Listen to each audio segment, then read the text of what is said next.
All right. Hello, everybody, and welcome to the Bearded Gear podcast. This is episode number 19, and I'm joined for the first time by a recurring guest tonight. This is the first time I've had somebody on more than once, and my buddy Jason, who is the fearless leader and one of the creators of the Millie PM2 Para3 Club, is in the house with me. Jason and I talk a lot, although lately I feel like I've been busier than I should have been. So I've been selfishly really looking forward to this conversation because I feel like we have some catching up to do. But Jason, how are you tonight, man? I'm good. I'm glad I could be here, and I miss us. You know, we haven't chatted as much as we used to, and I know you're busy. I've gone through some tumult at work, so I'm pretty busy too. Things are finally kind of leveling off a little bit, so I'm feeling good about where things are at. But yeah, I definitely felt a little scattered lately. So that's good. I'm happy that we can have this time to catch up, shoot the breeze. I'm glad that things are getting back to normal for you. Thank you. It's been interesting for me the last really like 2 months or so.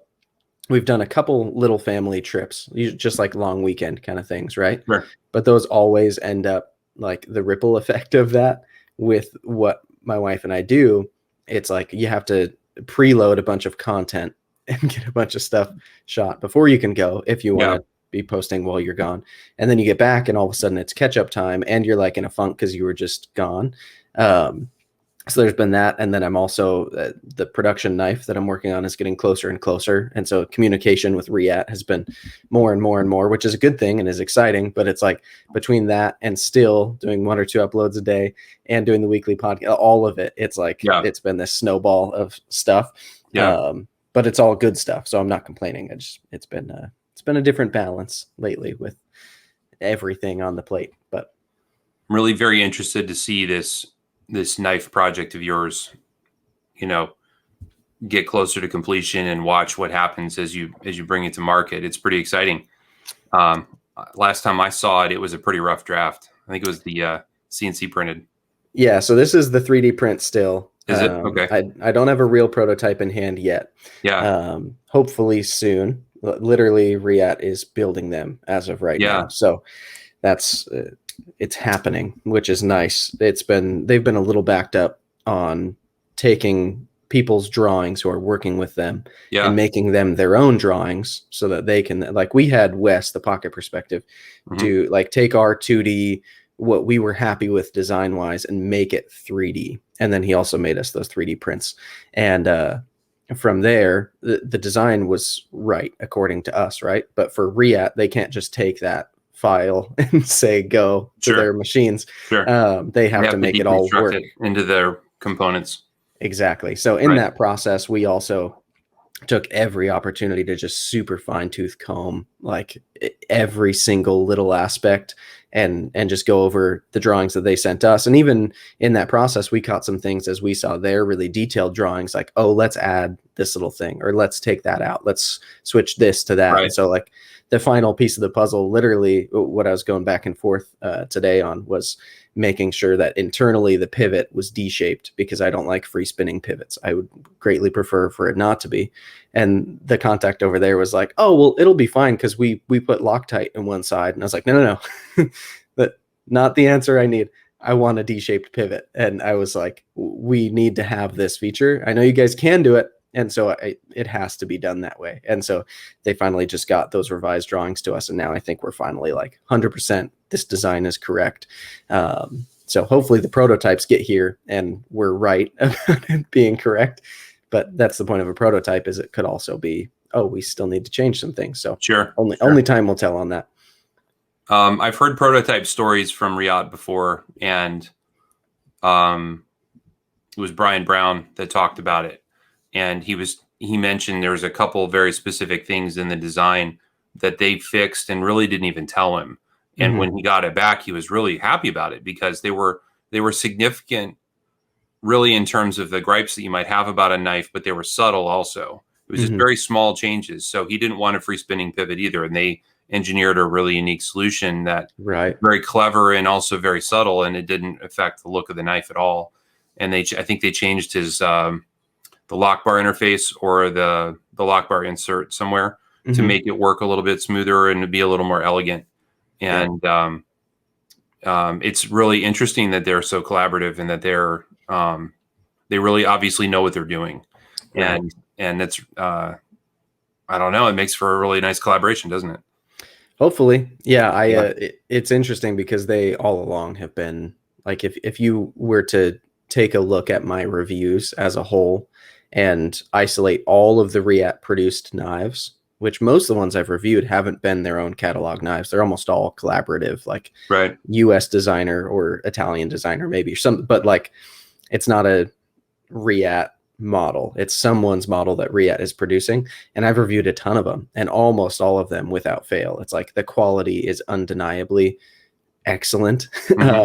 And they tend to nail it. And so from the get-go of me and Ryan starting this project, it's been like, that's who I would really like to have build our knives if we can make it work. So the fact that we were able to get in with them and that they were willing to do it for us, and they're busy right now. I mean, they're not short on work.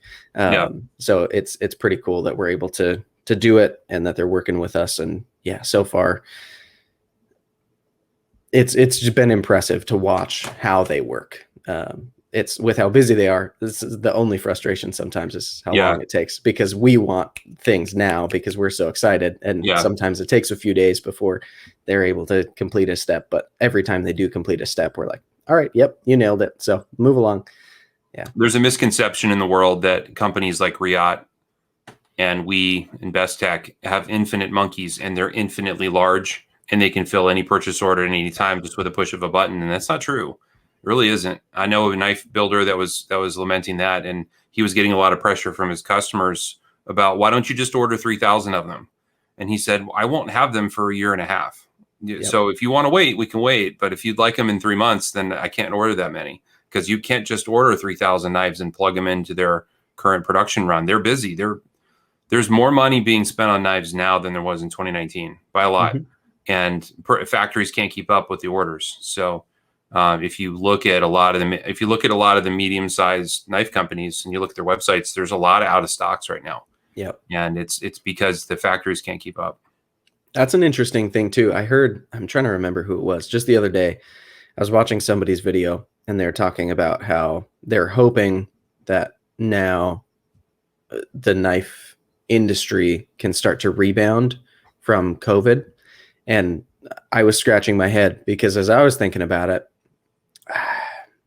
I think maybe a select few companies have been really affected monetarily, but I think several others that I can think of have really, during the year of 2020, they had drastic increases in just a rise in popularity, but in for sure knives sold and money made and all of that. And I've seen kind of a flourish of activity in the knife community. Maybe part of that is just because I've become more and more and more involved, and so I'm seeing more of it. But you're right, when you look at inventory of select brands, if you want to isolate certain brands, if you look at across retailers, a lot of them are having a real hard time keeping stuff in stock right now. There's other brands that sit, sure. So maybe they can blame COVID, maybe they can't. But I don't think knife sales have like been hurting very much. Yeah, and I think from an economic standpoint, where that's being driven is millions and millions of Americans are home. They're scared.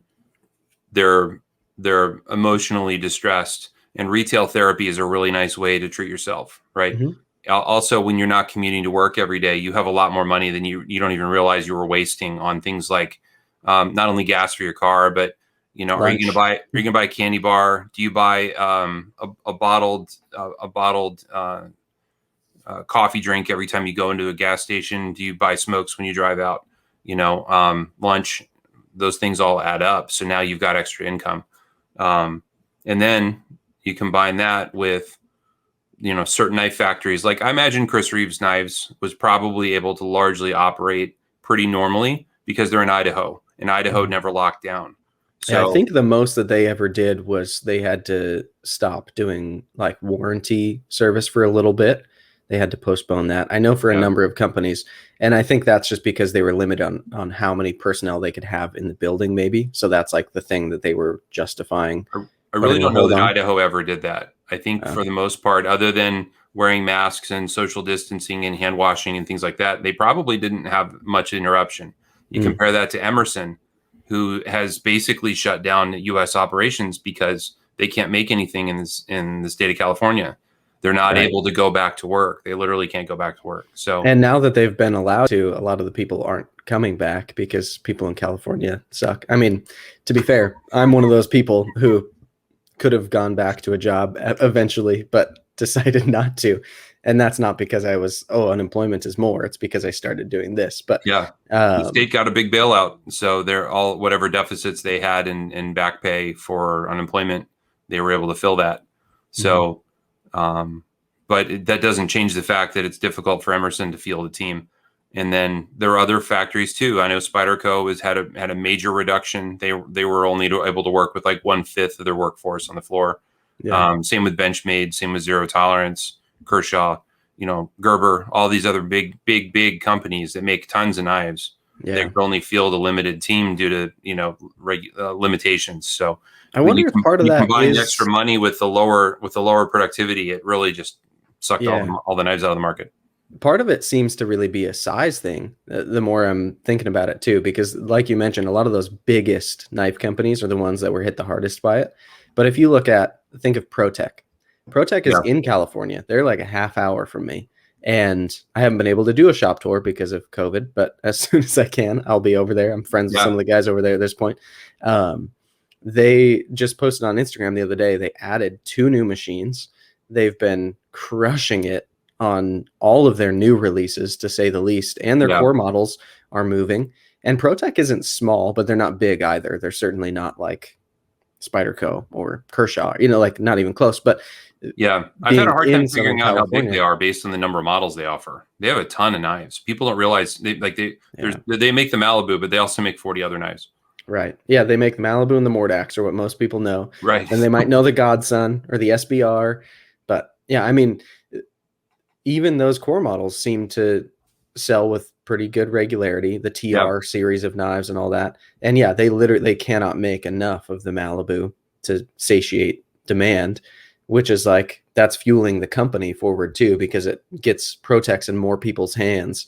Right. And because maybe they're not super into side opening autos, they get a Malibu and they realize how good it is. And then they're ProTech curious and they want to try more from the brand. And then they realize their side opening autos are actually fantastic.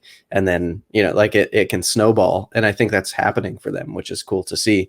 Yeah. But yeah, it's weird to see which brands have seemingly been kind of immune to, or even like have been able to capitalize maybe on that change of lifestyle for people and more people having time and money to invest in the hobby.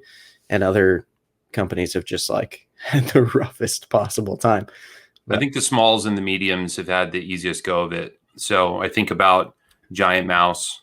That was not a brand that I knew well in 2019. 2020, they had a very good year. Everybody was buying Giant Mouse and telling their friends how good they were. To me, that was the Grand that changed that, because I was well aware of Giant Mouse since probably 2018. But their knives, I had a GM2, I'd had a Biblio, I had tried the Iona for like 10 minutes and I wasn't super into them. And then I got the Grand and it was like, oh, these guys, they know how to play ball. They're figuring it out. And now I like a bunch of their knives. The Rib is fantastic. Yeah, there's a lot of good stuff from them. Yeah. Sorry, I didn't mean to cut off your. No. I was thinking Three Rivers Manufacturing is another one. Their knives are very hard to get. They do sprinkles, which are super obnoxious. I understand why they're doing it. And I don't mean to be critical of that. I mean, I don't know a good way to release a knife. I've been involved with several exclusive releases from different dealers, and I understand how hard it is to make everybody happy. So their sprinkle process is fair because you're going to get more opportunities to try to get one. But at the same time, man, if you have anything to do all day and you're just refreshing on the website to wait and hope that they pop up, it's cruel. It's cruel. Yeah, cruel is a good word for it. It's definitely nerve-wracking. So that's I have a good buddy. I don't have any problem buying on the secondary because I don't want to wait around as long as it takes. I've got a buddy who has wanted to get a TRM for a long time, and then he finally signed up for one of their. You're able to like basically reserve a spot, and then it kind of comes up when it comes up. Yeah, I did that for an Atom. It took 5 months, but I got it at table, and Yeah. So that's what he did. And to be fair, he was excited that they finally offered that, and he was willing to wait. But then he noticed fairly, and I love TRM. I love the people over there. So this isn't me trying to be negative about them in any way, but sharing his frustration because he's not here to share it himself. He was on that list. And then while he was still waiting for his spot, they were doing random surprise drops of knives that people were waiting for on a list. And that made him really mad. And to be fair, if I was waiting on a list, like if I was right now, I'm on the Oz Roosevelt books, right? And he did just do a lotto knife, that's fine. Like, but if he all of a sudden was dropping 10 knives on his site, meanwhile, I've got a list spot or a book spot that I paid for, and I'm waiting for that spot to come up, and he's taking the time to make 10 knives in front of the one that I'm waiting for, that would be frustrating to me. I agree. Like, I don't think he wouldn't be within his rights to do that, but I'd be like, why don't you make the knives that you've already taken money for before you start just doing random drops? Like, also then why would I be incentivized to try to buy one on a drop when I already have a book spot? It makes it complicated. It's like, sure, it's a whole thing. But now the inverse of that would be Vero, who does pre-orders for the bulk of his knives, right? But then when the pre-orders have all shipped, whatever's left, he'll do drops. He'll do random drops. So for the last couple knives, he's taken a lot of grief from people who are angry that he hasn't done the random drops yet, and they're very upset about it. And they're like, you keep telling us they're coming and they're not here yet. And meanwhile, from his point of view, he's like, well, I'm not done shipping those who have already paid. And until I am, I'm not going to do a random drop, because that's not fair to the people. I already have their money. I do respect that more. I think. But it's funny how on both sides, you'll have somebody who has a valid argument about why that's no good. Right. So, and on both sides, you'll have people who are very loudly complaining and making everything difficult for anybody who will listen. You'll also have the irrational and unreasonable requests. So you can't make everybody happy. So that does bring me to I wanted to talk to you about, because in the last couple of weeks, I've noticed it's not something that I've never heard before, but I've just been hearing with more and more frequency. I've gotten a number of comments both on YouTube and then just in conversations on Facebook, in the Millie Club, on Instagram, you name it. The conversations have been happening, partially, I think, because of the Bowie coming out, which we can talk about as well. But there's been a number of people who've said something along the lines of Spyderco needs to be making all the knives that I want, basically, like from their perspective. Like anything discontinued, anything that was a sprint, that wasn't exclusive, anything that's just out of stock, right? It's Spyderco's fault. Right. And sometimes they go so far as to say it's the dealer's fault if it's an exclusive, or like that's been a big thing with Knife Joy. People are like, well, why didn't they just order 10,000 of them? And then they could have as many as people would want to order and some left. If people missed the drop, they could buy them for weeks. It would just be in stock.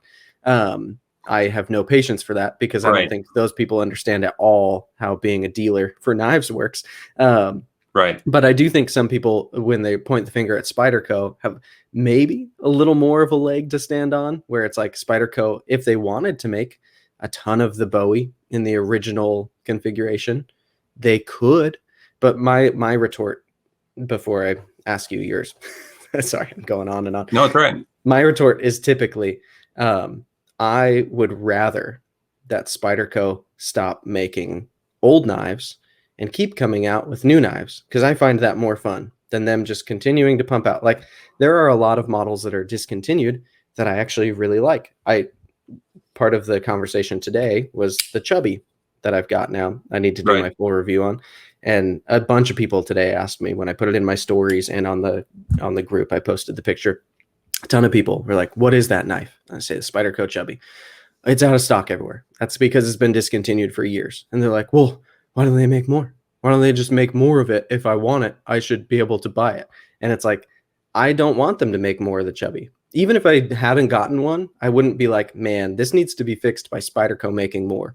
Because that's one more model that Spyderco can't come out with in the future that I might like even more than that. I'd rather look to the future and play the game of the knives that are in the past having to be bought on the secondary for potentially more, potentially less.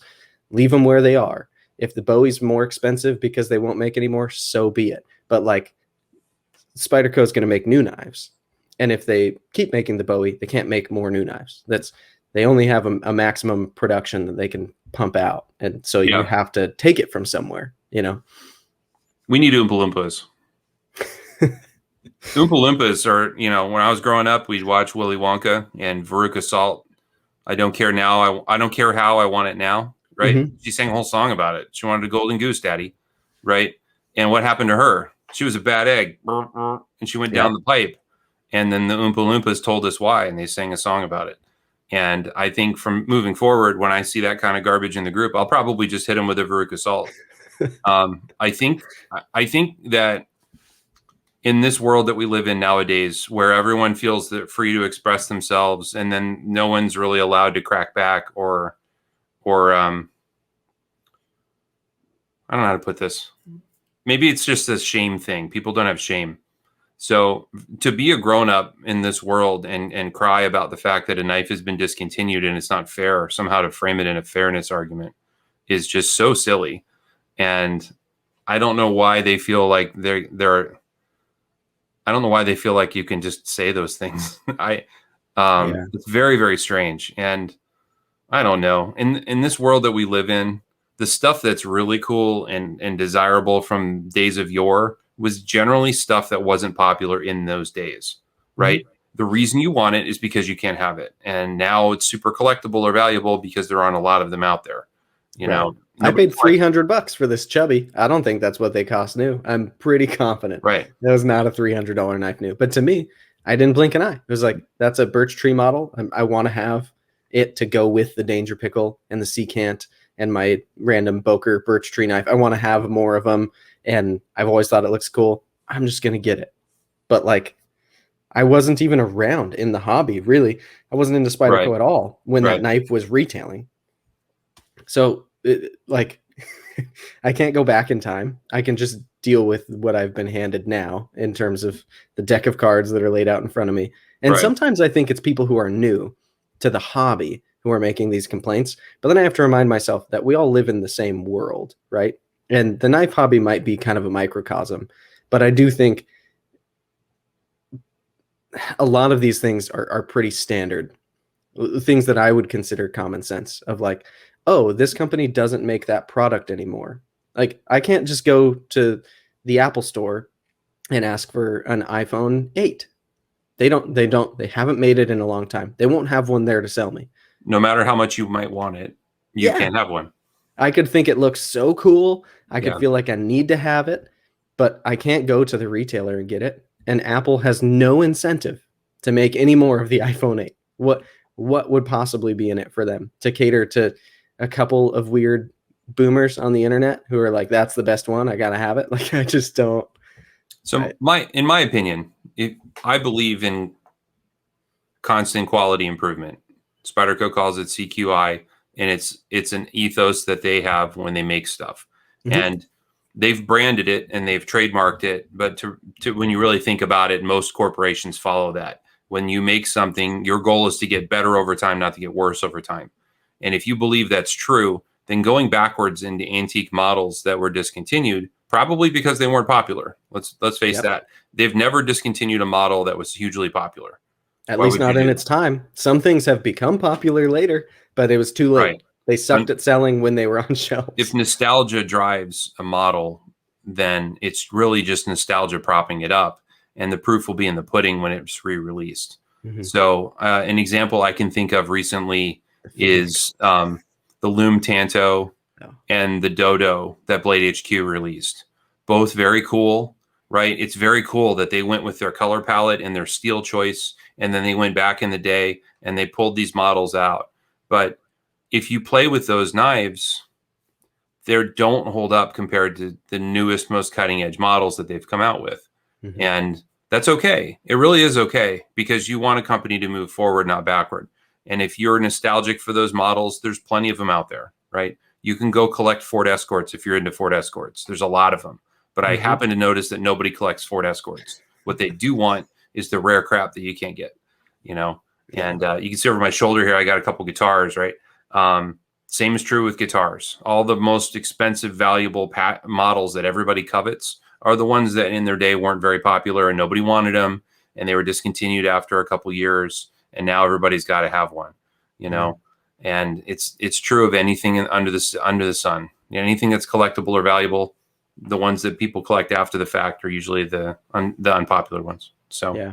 I'm very sorry that person didn't get to have an infinite number of knives at their leisure. But so you mentioned the term CQI, which is another thing that I'd completely forgotten about, but I've heard weird nitpicks about recently, and I've tried to press back on a couple of people about it, because this is one of those things. I think it must be somebody who's popular made a statement on it, whether it was in a video or I don't know. I don't watch everybody's content. I think somebody who's popular must have said something, and I'm not being facetious. I genuinely don't know.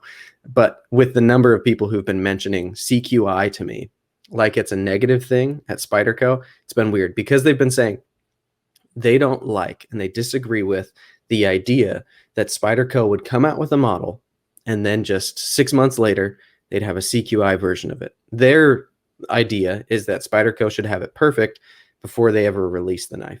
And my retort has usually been, name a knife.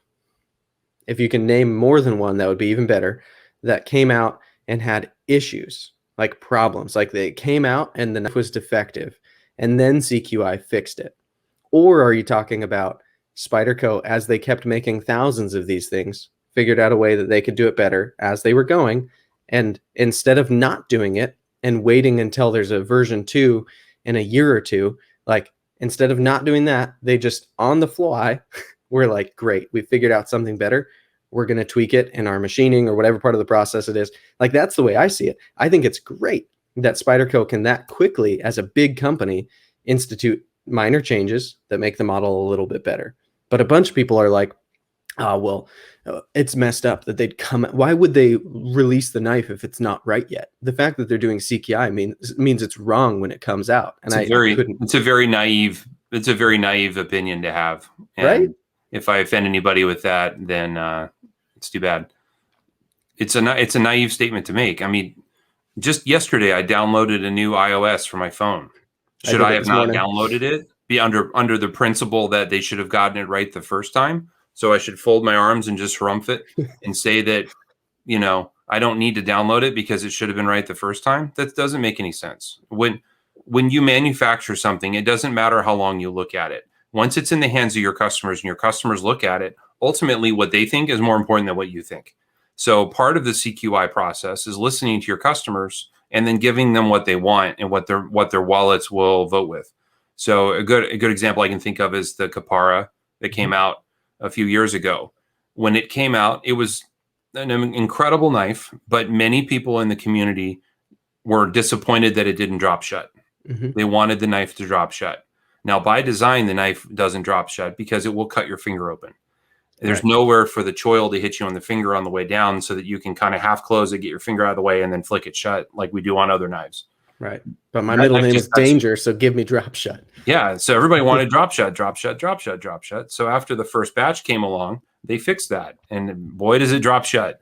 I dare anybody watching this right now or listening, go buy yourself a Para and pull it out of the package, and you're going to have a wonderful flick experience. And that first drop, you're going to cut your finger. And it's a super sharp knife. It's a wonderful knife. Did it need to happen? I don't know. My opinion is just one opinion, but I can tell you that people love the fact that they love the CQI version more than the original. Right. If I was looking to buy a Para right now, which I've owned a Para, I almost bought the 20 CV one that DLT did. But if I was going to purchase one, I would make sure that I was getting one that's CQI because I'd want it to be drop shutty. But I also, if I bought one when it first came out and then a CQI version came out after it, I wouldn't be mad. I would have options, right? I could either decide, hey, I'm happy with this one I already have. It doesn't matter. It's still basically the same knife. Or I could say, I'd prefer to have the new one. That does sound like a feature I'd like. So I can either buy both and have both and make sure, or I could just sell the one I have and use that money to cover most of the cost of the new one. Like you can play games in this hobby where you move things around and figure it out. And like, I don't know. I just, the knife, the Capara, when it came out, wasn't broken. It wasn't a bad knife. It didn't not work. Like it didn't have issues.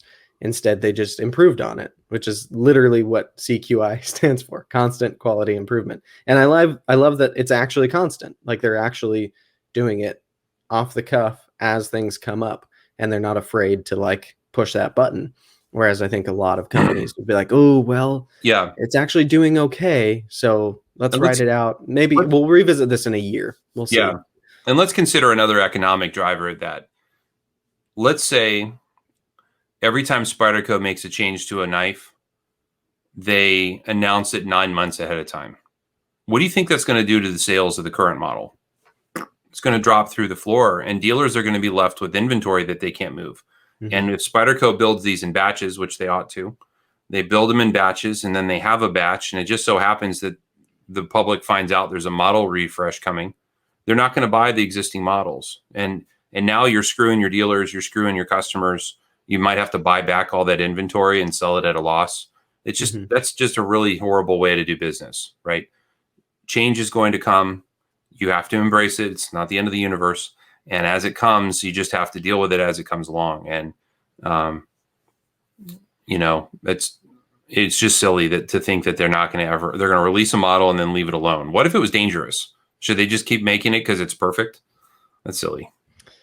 Yeah. I mean, I think I like the way you first answered it, that it's just naive. It's naive thinking. It's naive. Because it's one of those things where like immediately I want to draw comparisons to like other industries as a whole, and my mind often goes to cars because I have so much history personally in automotive. And it's like that's also a thing that happens literally within like if a typical model run of a car is like 7 years, the life cycle, right, before they do a major update and they change it to be something new. If on year one of that model it's made a certain way, say the model came out in 2015 and it's going to go until 2022. The difference between a 2015 and a 2021, still the same body style, still the same car, still within the same generation, you're likely going to find quite a few differences inside the vehicle, because in those 6 years, the last year should really be more dialed in than the first year. Exactly. So there's not just in terms of like entertainment systems. Sometimes auto manufacturers lazily don't change any of that stuff, right, to be fair as well. But some of the really good ones are like, oh, with this new year, even it's the same model as it was before, same trim, all of that, it now has this enhanced feature because Apple CarPlay is so standard to everybody else that we better put it in. Even though this car isn't changing for 3 years, it needs to have it now or we're dangerously behind. And they'll do little things like that. Right. And then they'll also like safety features, stuff like that. They'll update the suite of safety features. They'll update anything that's been recalled in the process of it. Like the new ones aren't going to get the recalled part. They're going to get the new part. It's like they don't just make all 100,000 of this vehicle that are going to sell over 7 years during the first year and then sit on them. They're making them the whole time. And as they're going, if things get updated, they get updated. And I think knives, it's weird because in some ways it is an island. The knife market, the knife community, all of that. But it also like we all exist in this real world where products are kind of the same. Right. So it's easy to draw parallels, but it's a weird thing for me to wrap my head around sometimes. By the way, tangent to something you said earlier. Sure. I came up with some new slang. We got flick and flop. There you go. Does a knife have flick and flop? If it flicks and flops, then you know it's a good one. Flick. Oh, and flop. It bounced. I know you hate the bounce. Yeah. Gotta throw it away. Let me try a different PM2. Hold on. This one ought to do it. Do you have one of these? The Emerson Wave ones? No. I just I went and I visited Blade Ops while I was up in Utah. What's that? Put a zip tie on it anyway. I should. But yeah, while I was at Blade Ops, my buddy Brandon, Everyday Minimalist, like works pretty closely with them, and so he made sure I didn't leave without a knife, and that's their exclusive, and so it was pretty cool. It's my first Emerson Wave PM2. Technically there's only that one in black or satin, so it's not like there's a whole sea of other ones I haven't tried. But I'm liking it more than I thought I would, because I'm usually kind of anti-wave, but it works. Tell our friend Naive to go buy that one, because they do have enough for everyone. Although I think they're low now. I imagine they are. They have to be closed out. I'm pretty sure they like to get me that black coated one. That one actually came out of their display case, so I don't know if they're. Oh wow, we'll see. Which is fine. They gave it to me. That's not a problem. Okay, so we've talked CQI. We've talked Spyderco needs to make enough for everybody all the time. Let's talk Bowie for a second, because I spent like a half hour solo on my last podcast talking about the Bowie. Yeah, but you see more in the group than I do, I'll say. How would you try to encapsulate the sensation of the Bowie? Maybe like before, during, and after its launch. Okay. If you were to try to define how that went. I'm kind of glad to have this platform, because I need to defend myself a little bit on a topic that sure. I guess I don't need to. I don't really care, but yeah, I'll do it anyway. It's a good pod. This knife was not an incredibly well-kept secret. Right. Probably a year ago, I heard a rumor that this was coming. And in September, Knife Joy released their Blue Chef. Mm-hmm. And at the time on Instagram, they did a hashtag, not the last Sliz exclusive. Swish. Right. Excuse me, not the last Swish exclusive. It's Sliz.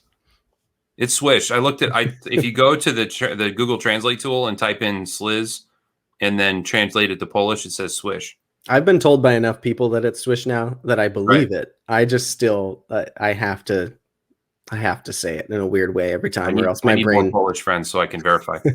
But my point is that I knew this was coming. I even knew the dealer, but I didn't know anything else about it. And as I got to know the owner of the business and the other people that work there, mm-hmm. I didn't want to ask, because I didn't want him to think that I was the cause of the leak. So it wasn't until I was really sure that everybody heard it was coming that I really reached out and started asking questions about it. Mm-hmm. And when I found out that it had upgraded blade steel, and I found out it was going to be a different color, that really, really, really got my interest, because now it wasn't just more of the same. It was a variation, and legitimately an interesting variation. So I think of these things as like, how many variations from the original does it have? So in this case, it's really 3, because we have blade texture, blade mm-hmm. steel, and color.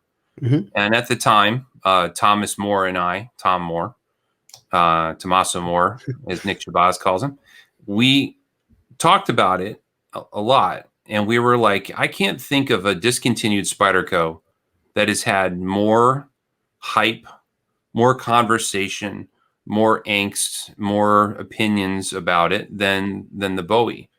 And I think that for most people who have never held one, I think it's fair to say that for $400, this is a reach. I understand that point of view. If you've never mm-hmm. held one, it's fair to say that, because $400 buys you a crap load of knife in 2021. It really does. I think even holding it, to say, like, for me, I don't know that if I had, now that I've had this one, would I spend it again on another one? I don't know that it's worth it to me personally. But that's more of a preference thing. I don't think materials and build quality wise, it's more like this is too much like a Sebenza. Beauty's in the eye of the beholder, right? Right. And you and I have had lots of conversations about Sebenzas. And in my mind, for my taste and style, I wouldn't pay $250 for a Sebenza. Neither would I. Yeah. It's just not a knife that appeals to me. I understand that it appeals to many, and I'm glad. It's a very well made knife, and it's a very nice knife. But for me personally, I just don't dig it. And when this knife was coming along, Tom and I were like, this is really, in our mind, the most important re-release of a knife that's ever been done by Spyderco. So we decided to call it the GOAT. And as we got permission from Knife Joy, we started leaking little details about the knife in a way that we love to do, to just kind of have fun. And that's really all it was having fun. And it causes a commotion, but literally in a fun way, especially when it's those little emoji posts in the group and people are just going nuts because they don't know whether they even need to be excited or if they're just being led along for fun, or like, it's amazing. I love beholding it. That's right. And our minion, Tom, our friend Tom, is really one of the, I'd say more so than me, he's responsible for the emoji stuff. Right. And the first thing we dropped was just the goat. And people are like, what's that about, Tom? And they know that means another knife's coming. So now it means game on. And I know that this irritates the shit out of a lot of the members too. And for that, I'm sorry a little bit, not a lot. I'm sorry a little bit. Because to me, it's funny and fun. And if you don't like it, I'm sorry you don't find it fun. But we started with the goat, and then it was the goat on a blue background. And it's painfully obvious in reverse, but at the time, you don't know what that means. Right. And there were a lot of guesses, and no one got it until very, very late in the game. And we weren't hyping this because it needed help being sold. It's still a very sellable knife by any reckoning, right? So I wasn't worried about helping the dealers sell it or they'd surely die. But this was about having fun with the group. And the drop might have gone a lot smoother if the group hadn't done that and Shabazz hadn't done his video the night before. It might have not glitched so much. So going into Nick's video, I was fairly certain that this knife was going to need most of a day to sell out. And the reason is I didn't know the quantity. I assumed it would be a lot. But I also knew that at $400, this was a really high-end Spyderco. Right. Prices out a lot of people because a lot of people for any Spyderco aren't willing to pay above $250. The median Spyderco price is probably $94. So this is a way above their normal competitive price point, right? Yeah. The Drunken sits on shelves now. The Drunken is also expensive, and some people say they like it more than this knife. But it's $42 more for carbon fiber that's engraved with S90V steel and a frame lock with a lock bar insert. And a terrible clip. That's why I don't have one. Much better knife, and you would be right. It's a much better knife. Is it better subjectively? I don't know. It's up to the beholder. But going into the Shabazz video, I thought it would take most of the day to sell. I watched his video, and it was pretty apparent that he liked it as much as he remembered he liked the other one, right?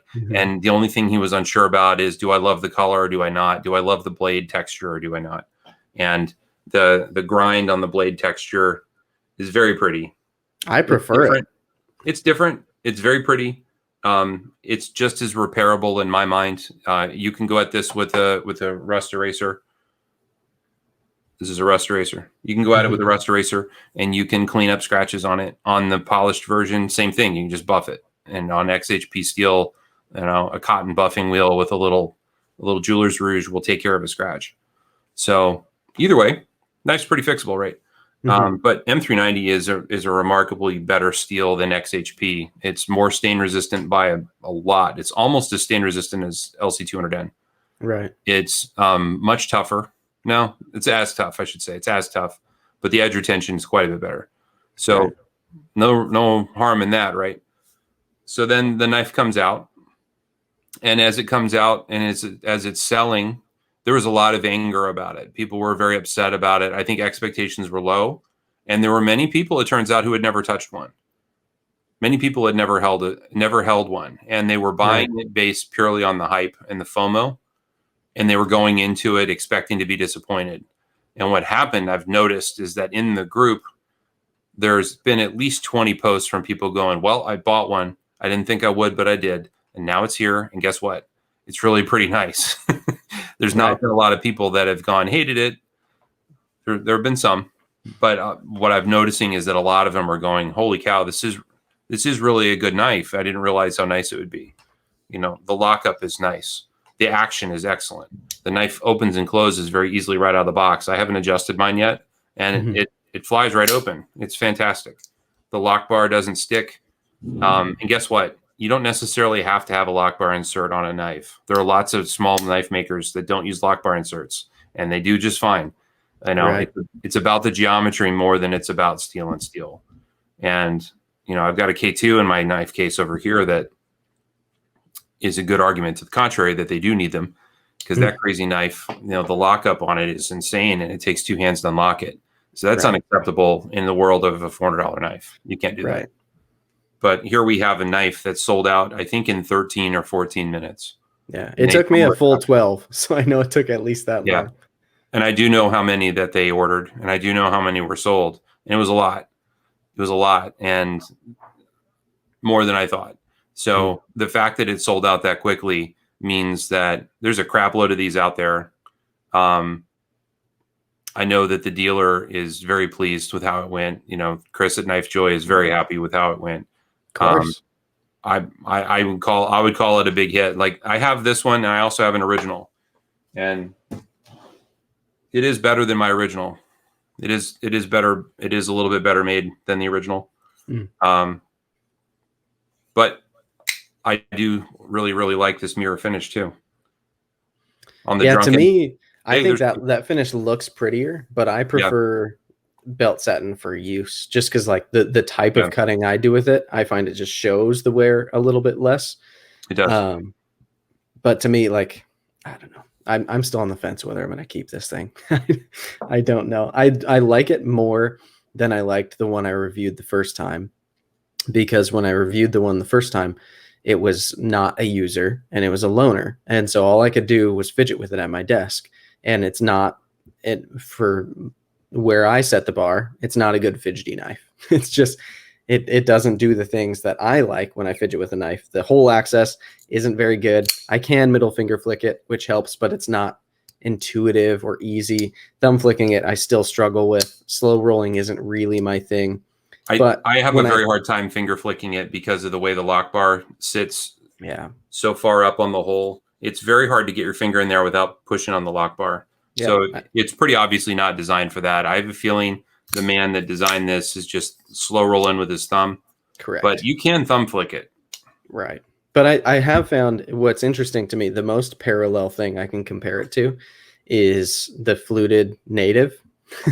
Because that knife had a lock type that I didn't like, which made deployment not fun at all for me.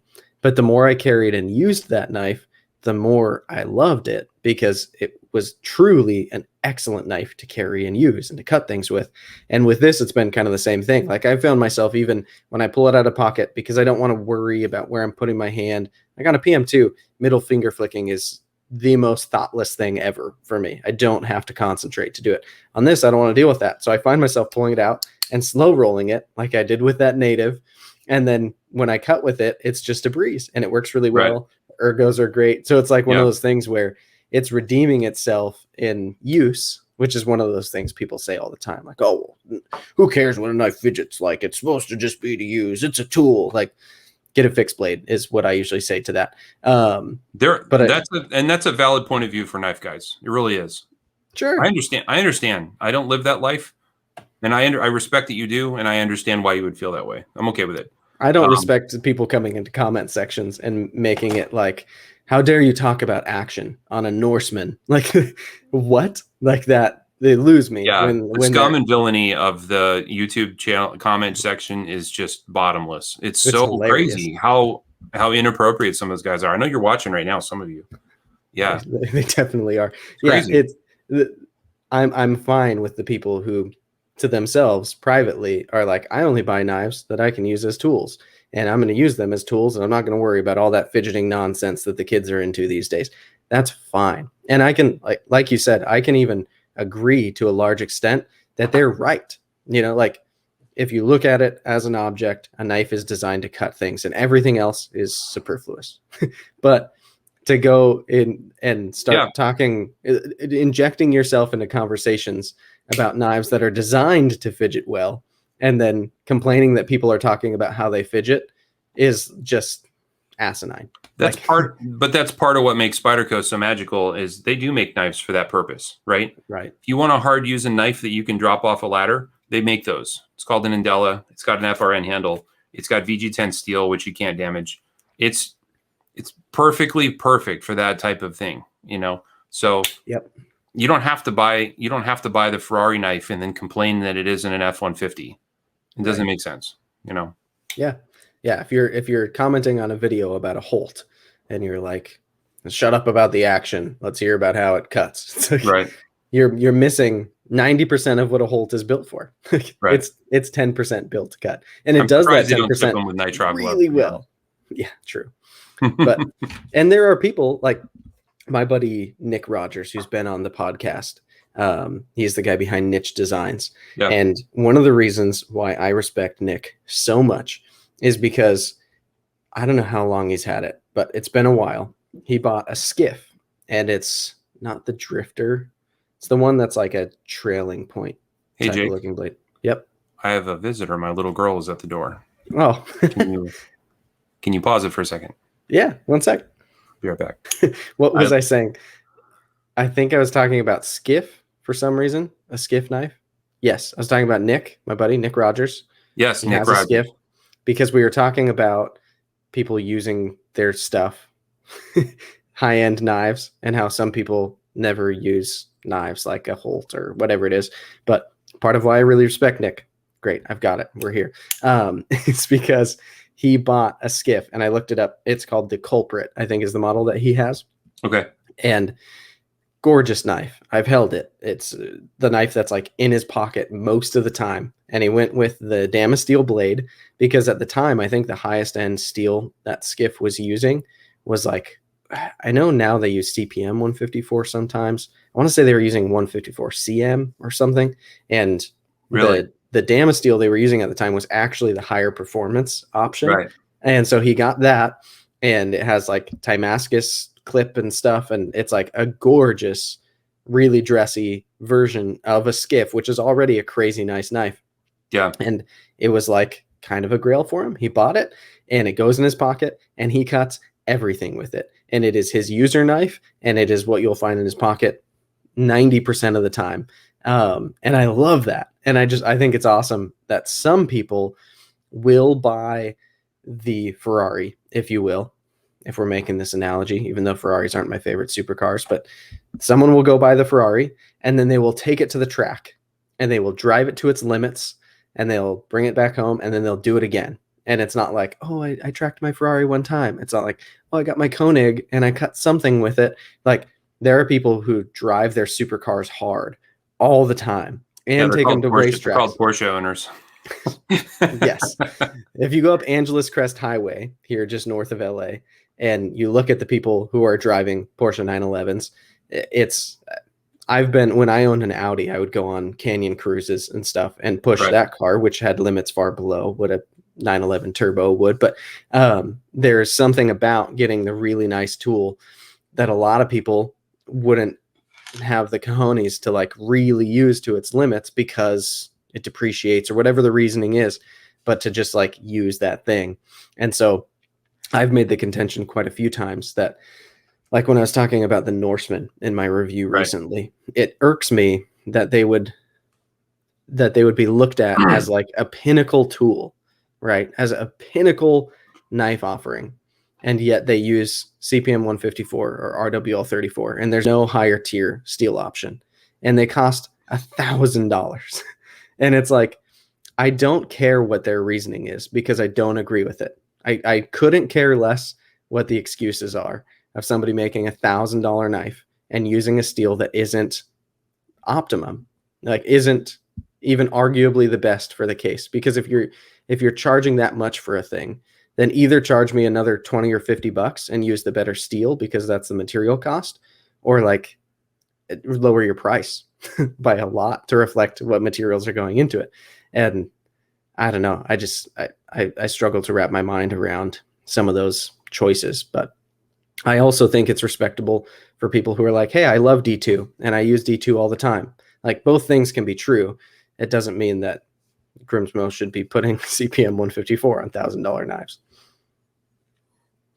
It happens sometimes that you'll hear about a musician who will come into the music world and they'll be like, this guy has 8 Brazilian Jiu-Jitsu black belts, and he's also a mathematician, and he started a band, and he'll make music that's very math and Jiu-Jitsu influenced. And you're supposed to appreciate it because it's so clever or because it's so interesting or novel. And in the end, it's like, does it jam or does it not? And on one hand, when it comes to Grimsmo, I've handled a few. I've handled a couple Norsemans and I've handled 3 Rasks, and they're remarkably interesting to play with because of the way they feel in your hand, the way that they're manufactured and milled, the way that they're machined is really impressive. There's a lot of thought into everything on that knife. It's very deliberate. If you go on YouTube's and you watch the new Grimsmo Rask 2.0 video, he spends an hour and a half talking about how it's different than the first one. And it's pretty damn compelling to listen to how thoughtful they are about everything. Like they use T9s, I think. Or is it T7s? I think it's it's one or the other. It's an odd number, which is different. An odd number. It's like because they can, right? Maybe they get it for cheaper because whoever's making those torque screws, they're like, no one will buy the odd numbers. I'm pretty sure they make all their own hardware. I'm sure they do. They make their own, and they do it because they can, right? Yeah. And I appreciate that about them, but it doesn't. You have to be the one ultimately to decide, like, what is it that drives you towards buying it?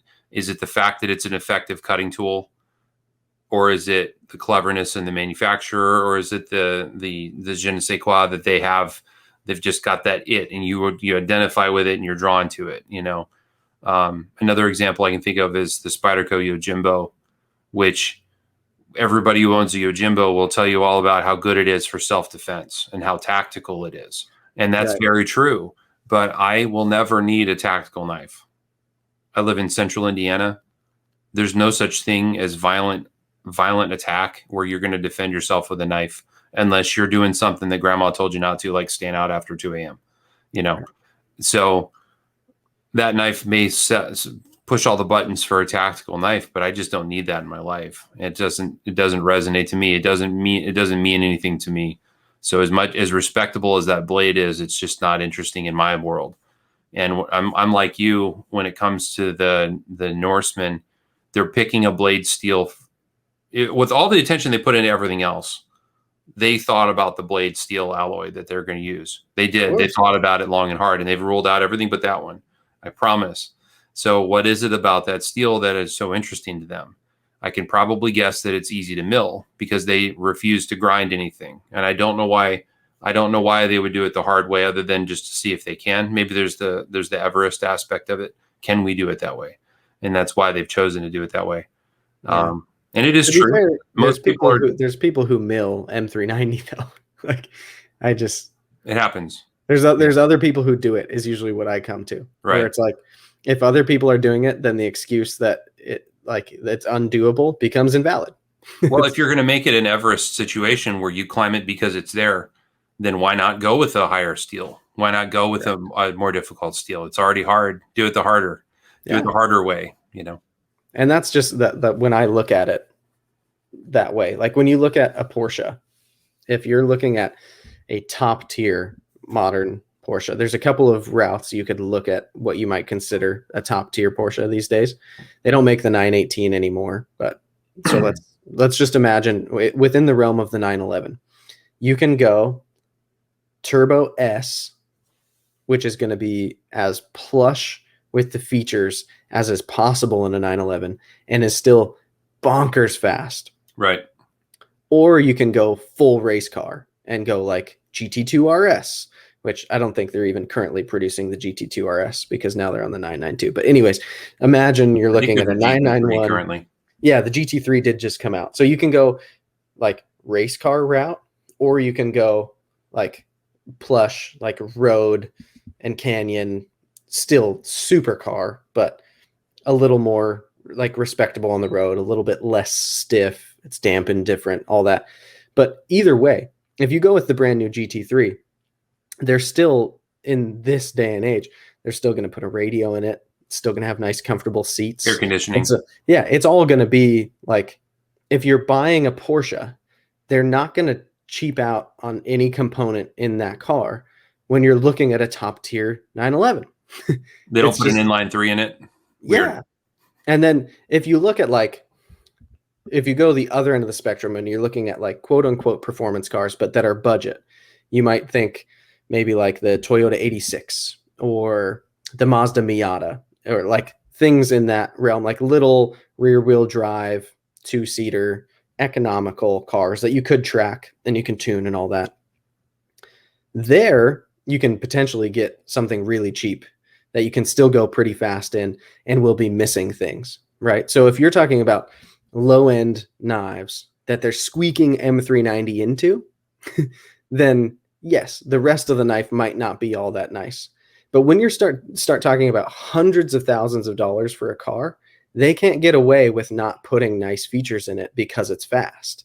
And so like that's kind of where my brain goes with these really expensive knives, where they still like, all right, we're going to make the Porsche GT3, but because we know most of our buyers aren't going to drive it fast, we're just going to put the Turbo 4 that comes in the base Cayman into it.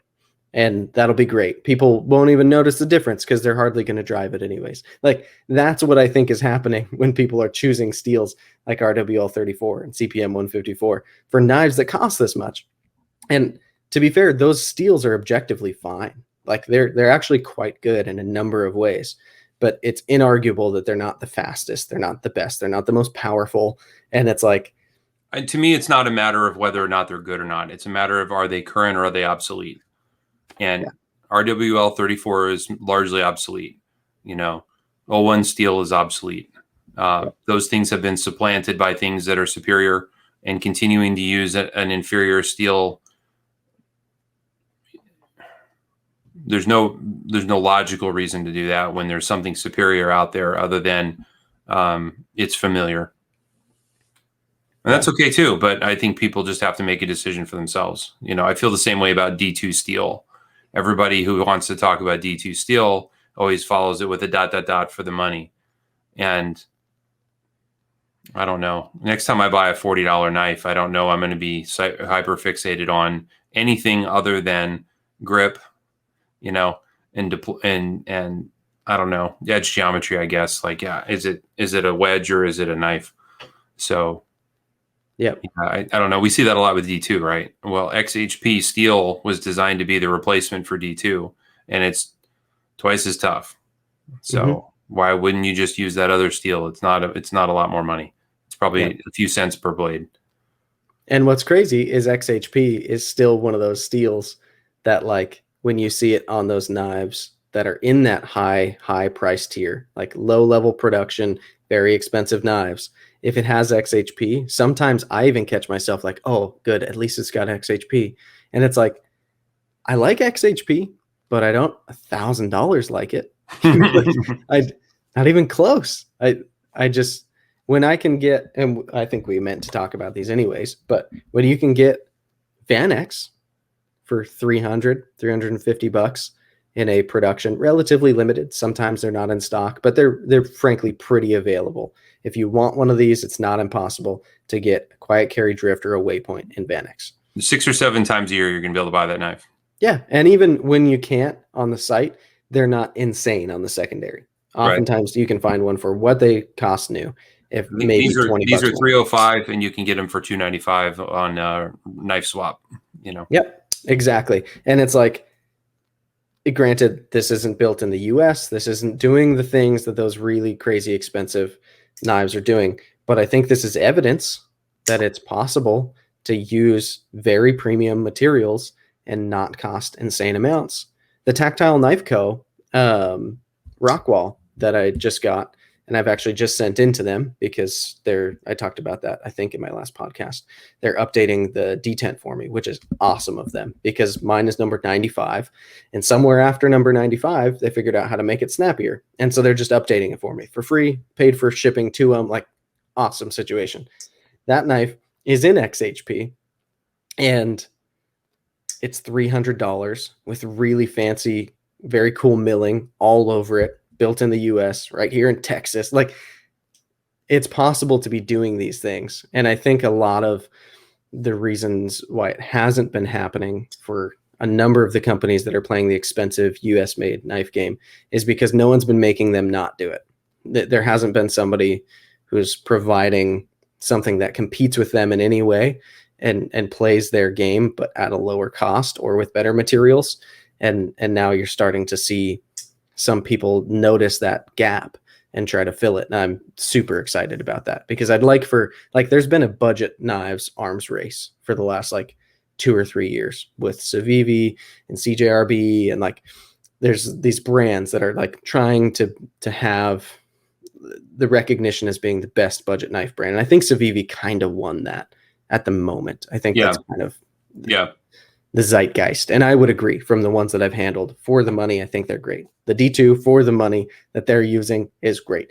But I'd love to see that arms race take place now in the like $400 to $900 US made knife space. Like, we need more people who are on par with Koenig, because there aren't many people who are doing it, but there's a couple who are, I think, trying now. So I'm excited about the tactile knife, just like you are. I think it's really interesting. Their pens are obviously really good and very popular, you know, so now they're segueing into something else. I've handled that one. It's really cool. Yeah. In fact, I need to get one before it's too late. Right. Yeah. Since it's the seasonal one, you don't have yeah, unlimited time. Pretty sweet color. Mm-hmm. I did get to handle a tactile knife, and it was sent to me to be exported to a friend of mine that lives overseas. And I'm his waypoint for sending things. And when I got it, he asked me to inspect it and look at it, and he really wanted my opinion of it, because once he has it, there's no going back, right? Right. And I opened it, and I was underwhelmed. And the knife that kept coming into my head that was just undeniably better was the waypoint. To me, there was a lot of similarities in at least the shape and the feel in the hand. But what I did see was, I saw a lot of potential. The serial number was pretty low. And I was like, well, this one has some things in it that I'm not crazy about. But I imagine in the next couple hundred knives, they're going to get better at this. Things are going to get better. So I'm actually in line, and I think I'm in the thousands. I'm like 1,030 or something. And nice. I haven't really been paying attention to it, because I'm hearing now that the numbers are jacked. But when it happens, right? When it happens, I'll probably get it, because I think by then they will have improved their craft a little bit. And they've said so. They've specifically made statements like, hey, our new ones that we're making, we've learned things and we're doing them differently. And I commend that. I think far too many makers would be afraid to admit that because they're so defensive of their early work, that they don't want to act like it was inferior to what they're making now. But I think that's great if they can honestly be like, look, the ones we're making now have a better detent. We figured out the machining to make it even more precise, and like all of this stuff. It's only gotten better. And to their credit, my friend was very worried. He said, what do we do? And I said, well, let me return it. And he's like, what do you mean? Because in the country he lives in, there's no such thing as returns. When you buy something, it's yours no matter what.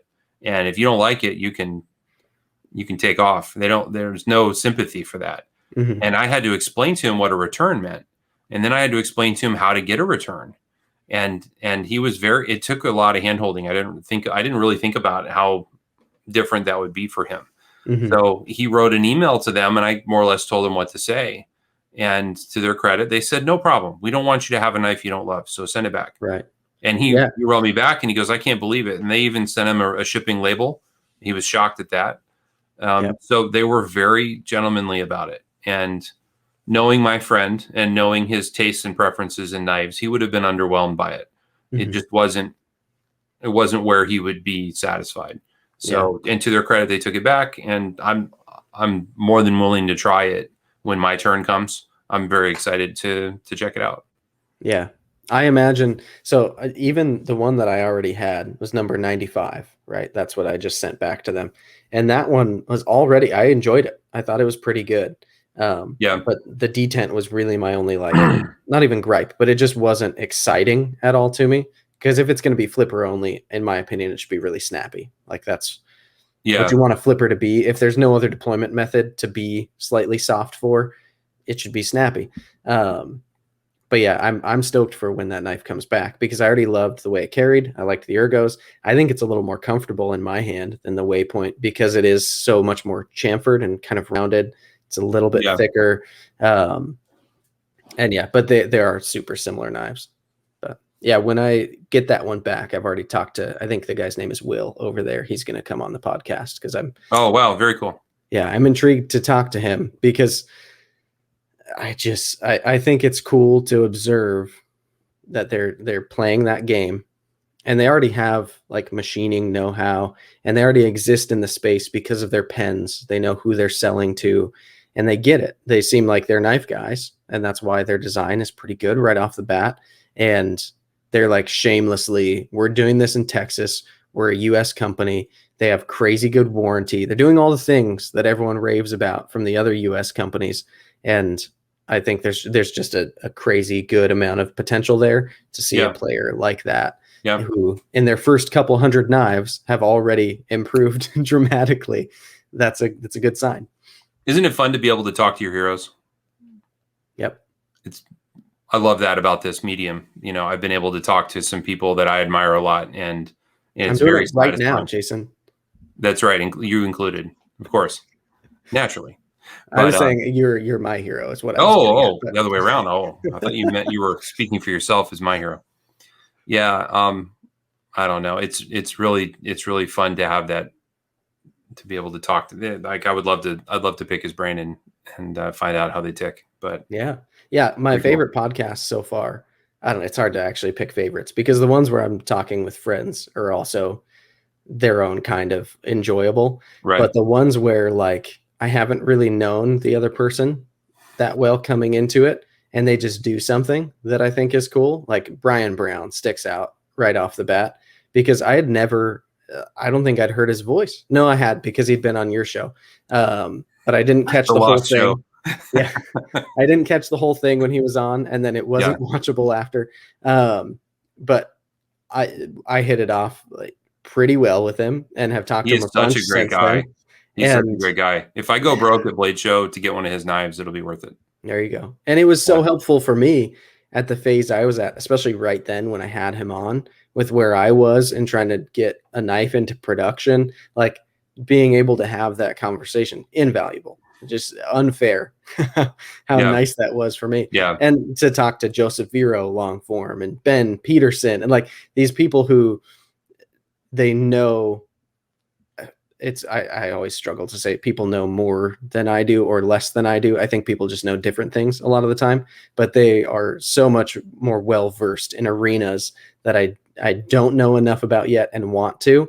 Yeah. And it's like, it's such a, it's one of the coolest things about the channel for those guys. It's more. Yeah, probably. Yeah. I'm usually the one who knows the least in this arena right here, but I do know, I know a lot about useless stuff, so that's good. That's true. This knife has become my new definition for, how much were these? Were they 350 or 300? I think they were 350. I paid 400 for mine secondary. I would hold it up, but it's loaned out to Kyle right now. I think these were 350, but this has become my new benchmark for, if you're going to be 350, are you better than this knife? You know, and to go back to the well-tread path that we just covered with the Sliz, is it better than this knife? Of course it isn't. I can tell you which I would keep. It's not better. It's preferentially which one do you like better. That's what it comes down to. But you can't argue that this Riot made Brian Brown isn't a better knife in terms of fit and finish and attention to detail and just the little things. It's a nicer knife.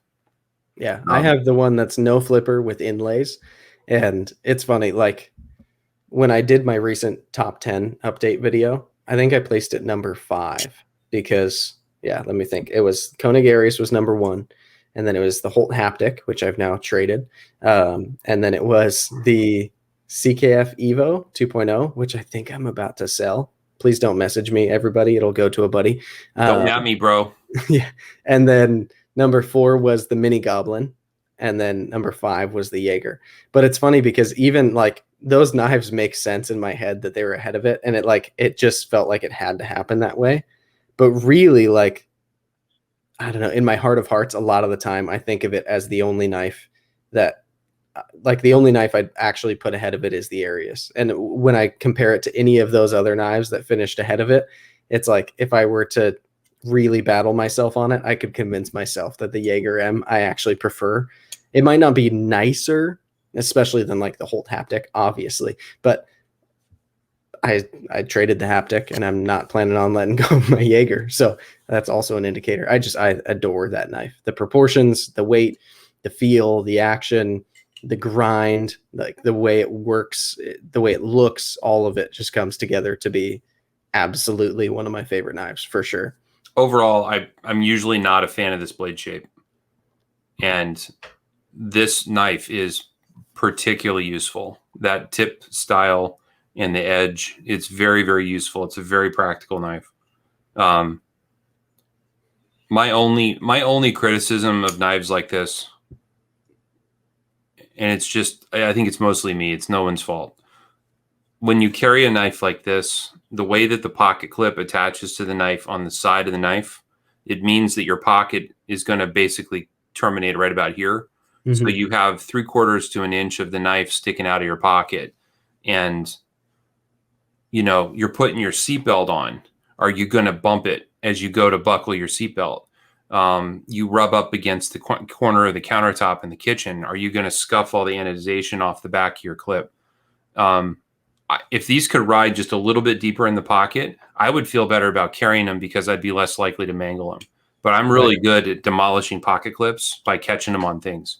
And another thing that I do is I'm left-handed. So I'm going to carry this knife in my left pocket. And when you're putting a seatbelt on and off, it's very easy for the seatbelt to get under the clip and it'll yank the knife right out of your pocket and it'll be in the parking lot. So I have not yet driven off with a knife in the parking lot, but it would be very easy to do. I have found them on the seatbelt before.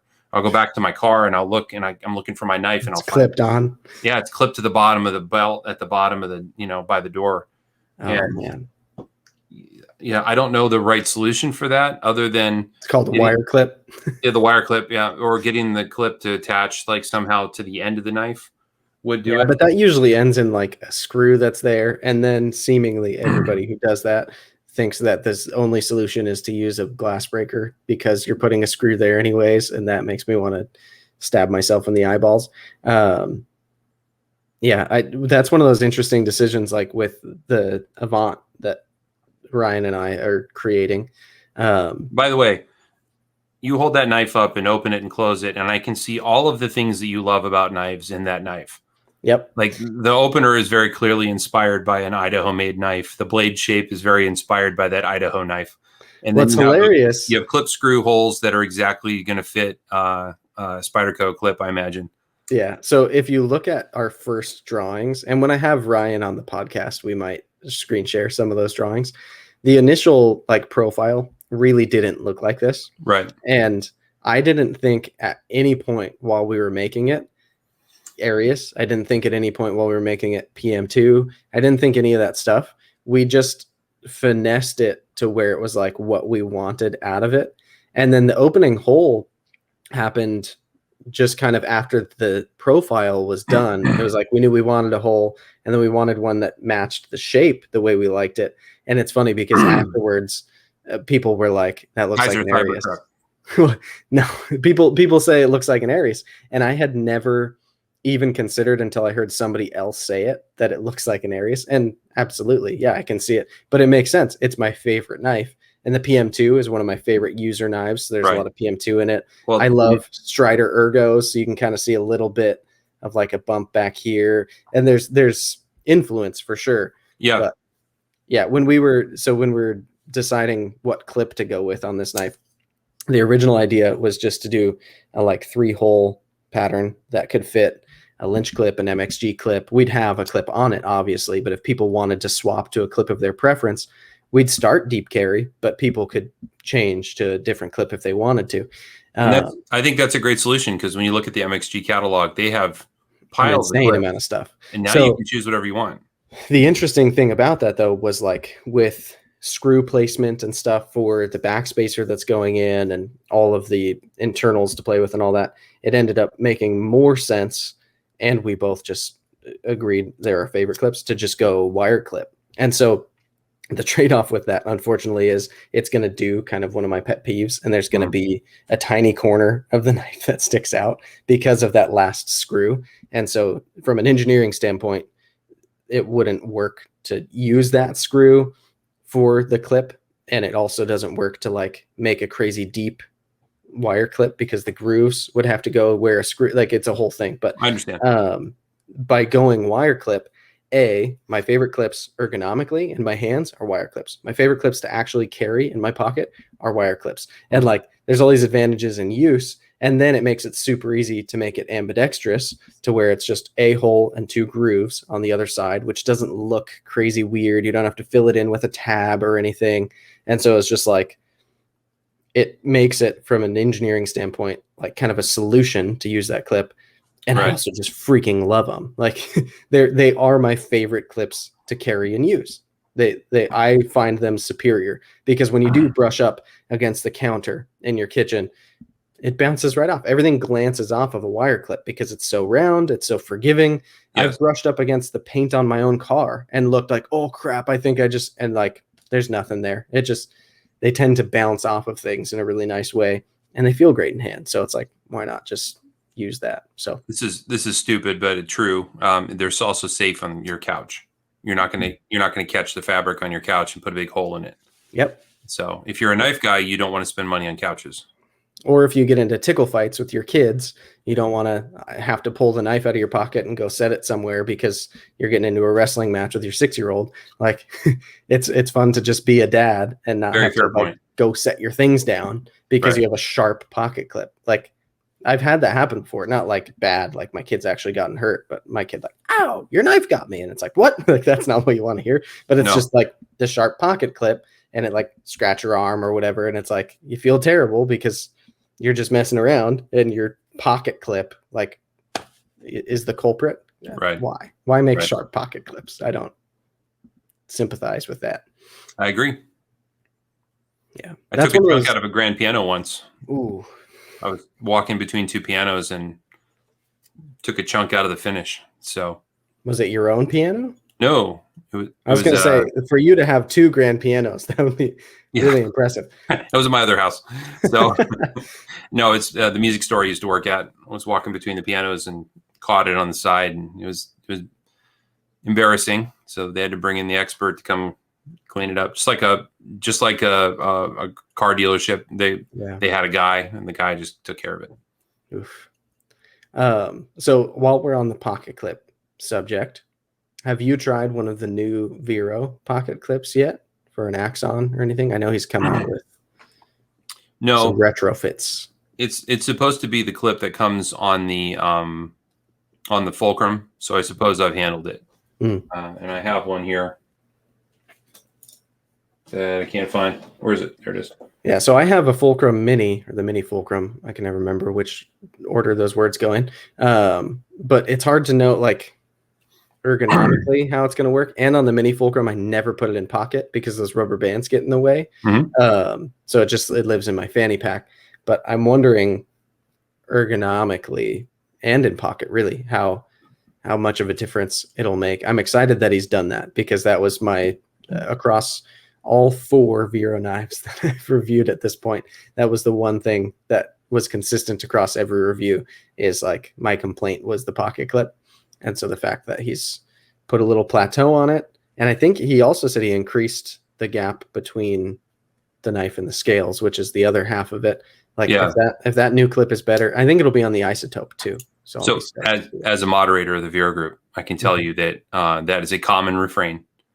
You were not alone to have that point that not only is it stabby in your hand, but also it does objectively come up pretty high. And then a piece of feedback that I've had is I felt like this part back here needed to be taller to make room for blue jeans. Yep. And to his credit, the man heard us and he found a solution. So it is going to be taller here. And then it has somewhat of a platform here. It reminds me of like a, what is that, square root symbol? So it's going to have a little bit of a flat as it comes off. So you do feel it as being more comfortable here. And then if it's taller at this end, I'll be very happy about it. But the weird thing is that knife to knife, I find that the in pocket carry varies.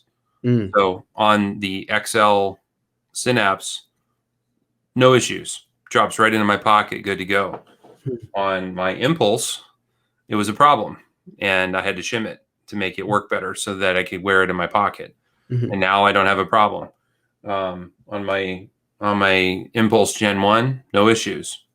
Drops right into my pocket. So that's been interesting, that model to model. It's been worse in some models than others. Yeah. The Synapse Gen 1 is more of a problem than the Gen 2. So I don't know why.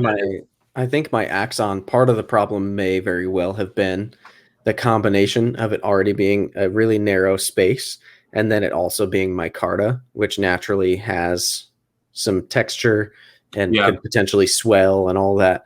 So it was like, if it was on smooth titanium, although my Impulse Mini was just as hard to get in and out of pocket as my Axon was, and that was smooth titanium. So I don't know. The Impulse Mini was definitely slimmer. So well, it's cool that he's listening, and that's like a CQI type of thing, you know, like. And I don't know this to be true, but I do. Let me rephrase that. I've heard him talk on the point many times, and in his mind, the clip originally as designed was very comfortable. So in his hand, for his use, it was fine and didn't need to be adjusted. But when your customer base tells you something is so, you have to weigh it and you have to consider it, because ultimately they're the ones that pay the bills. You can't buy all your own knives. So for him to listen and take the feedback and fix it, it was a welcome change from everyone. Yeah. There's a balance there too, though, because if you too easily listen to feedback, then I think you can lose your way as a you can end up with the designer. Car. Yeah. Your every suggestion, every piece of feedback all makes it to the final product. Then there's no editing. Right. So that's very true. Yeah. That's one of those things, like my buddy Chris, Renegade EDC, he has a knife that he has prototypes of right now, and I've been lucky to chat with him quite a bit as he's been working through designing it, working with an OEM and all that kind of stuff. And it's funny because like the name of his knife is the Gungnir, which is the name of Odin's spear, and it's not a spear point. And so a bunch of people have been like, well, it should be a spear point. And he's like, well, I didn't name it to literally be like, this is a spear. It doesn't have to be the object. But it's just a funny illustration where like I've seen from having a channel and now from creating the Avant and starting to share the design and all this stuff, you do get a lot of just feedback from people where it's like that I've had a number of people tell me that this knife needs to have multi-row bearings and it needs to be Timascus full dress, like stuff that I'm not going to do. I'm not going to do that. I have no interest in any of it. It should have a Starbucks straw receptacle, so I can order one of those recyclable straws and then stash it in the handle, but don't make it thicker. Right. But it's like, there's also, there's the balance of when the knife is out, if overwhelmingly, or even just the majority, whether it's a small majority or whatever, people tell me like, this could be better if it does this, then I should listen and I should take that. And then I should go my own way of addressing it too, as the designer. Obviously with Ryan, we're 50-50. I since he's not here, I find myself saying me a lot, which isn't fair, but like it's our project. And so if people complain about the pocket clip to us, we're going to do with that information what we feel is the best way to move forward. And I think people sometimes get so invested as a consumer that they think that the maker needs to listen to them. And that's a weird thing that happens as well. Whether they're friends with the maker or not, people get this sense of like, oh, he needs my feedback on this. It's like a lot of the time people don't. Yeah. And even though I have inside access to Joseph anytime I want it, I can text him or I can email him or I can call him. I don't bother the man. He's busy, and one man's opinion is just one man's opinion. So he doesn't need to hear my opinion on every little thing. The man gets plenty of input comes his way through all the social media channels. Right. So if he has a question for me, I'll be honored if he asks me, and I'll give him an answer. But otherwise, I'm kind of leaving him alone because he's getting enough of it. So yeah. And I think part of it is also like the process has to happen on its own to an extent. Like he needs to go through the process, like any maker, of creating designs, making them real, and then he needs to do his own testing and experiencing with them, right? Mhm. Like he gets prototypes for a reason, and then he is Vero knives. Those knives are what come from his brain. And so if he loses some of the aspect of it all being him creating it, and it starts to become a little bit of a like design by committee where he's letting people weigh in too much, then the knives will feel less like him. And then maybe we don't Right. get to an ultimate Vero model that comes from the progression of him creating 10 models before it that he likes a lot, but then he's learning a little bit from each one. I think you could lose that if you listen to too many people. But yeah, it's one of those, like, to be cliche and say something that you could say in a workplace meeting. It's all about balance. Like it really kind of is though. Like you can't be deaf to what people are saying. You can't just shut the world out and like lock yourself in a room and design and not listen to what other people have to say. But you also can't give too much credence to what. So the current corporate jargon is called level setting. You need to level set. So you'll seek feedback and then you'll level set. And that's the process, right? Yeah, it's been too long since I've been in any kind of corporate world. I genuinely didn't even know that. I didn't know that was a term. Can I plug shamelessly plug a knife company that I have no affiliation with, Of but course. deserves a little love? You could do it if you had an affiliation with them, and I wouldn't stop you. Fair. And if I did, I would tell you, but I don't. Back in December, January, somewhere in there, I heard about a company that was small that I needed to look at, and they were called Edgar Cole. Mm. So Edgar Cole is run by two guys, and my God, I can't remember their names right now. I think it's Gabe and Rob. That's it. Gabe and Rob. Those are the two guys that run it. Mm-hmm. And they make a knife called the Chimera. Yeah, when you say Edgar Cole, my brain like automatically finishes that with Chimera because that's the only model I'm aware of that they make. When I think Edgar Cole, I think Cole Haan, and then I think shoes, and then Okay. I think about dress pants. That's what I think. But yeah, this knife, the Chimera, is their only model, and it's sort of a semi-custom situation. When you order it, they build you a bespoke knife from a list of options that are available. Mm-hmm. Their Instagram is beautiful. Lots of beautiful pictures of knives on there. All of them pretty unique. It's not often they repeat, and each one is sort of a consultative process where you get with them and you talk about what you want, and then they draw it up and then tell you, it'll be an 8-month wait. You owe us this much now and this much later, and that's the way they work. But this knife is really exquisitely nice, and it actually made me sell my Spectre. That's how much I like it. That's impressive. I've never experienced the knife on washers move the way this knife does. It really is incredible the way that it opens and closes. The flipper tab is super comfortable to use. The fuller grooves are purely functional and do nothing for you. You cannot finger flick this knife. Which makes you wonder why they're on there. And the person that designed this is the one that came up with it. The way that it sounds when it opens and closes is so interesting. I'll put it by the microphone here. Just a really nice, simple tick. And when it closes, it just gives you like a little subtle thump. Mm-hmm. But as I play with this knife and fidget with it and use it a little bit, I can't find really much of anything that I would change about it. The hatching pattern on the handle is very pretty. This one smiley groove that's in the middle is actually surprisingly nice for the grip of the knife.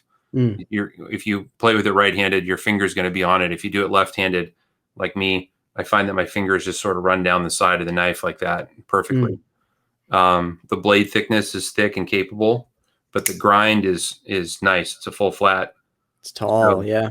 it's very, very thin in the way that it slices. There's a couple of different blade steels available. And then just the fidget factor is through the roof on these. They're really excellent. So the snobby cork sniffer friends of mine that go play in this space are really, really excited about these. And I'm starting to see them pop up more and more with the guys that are always chasing the better knife. But I think in 2021, this company is going to continue to be a desirable knife to chase. Really excellent. And having handled Rasks and handled multiple Holts and other knives in that space like Shiros and other high-end knives, I can tell you that these things are really worthwhile. So if any of you are out there looking for like the next thing, I'd recommend going to check them out. The order process is a little odd. Like I started one and I never finished it, and I wonder if I'm ruined forever, like they'd never have me again. A part of me wonders that based on the experience of it, because it was like they were building me my own guitar, or they were going to sew me a bespoke suit. Like that's how the level that they wanted to get to know me. Like, what do you intend to use it for? And what do you have now? And what do you like in a knife? And they were really interviewing me almost to find out if I was a good candidate to have one. So if you don't like that kind of thing, and I have lots of friends that don't, they find that really gross and they don't want anything to do with it. It's sort of an invasion of privacy, or they feel like they're having to qualify. I don't know. It's like having to meet dad before you take a girl out on a date, maybe. I do great in interviews, so I would love that. I found that I wasn't getting anywhere until I finally started talking about other hobbies. I was like, well, listen, I have multiple guitars that have been made for me where I consulted with the builder, and it took a long time, but it was really gratifying. And that part was very satisfying to me, and it's something I enjoyed.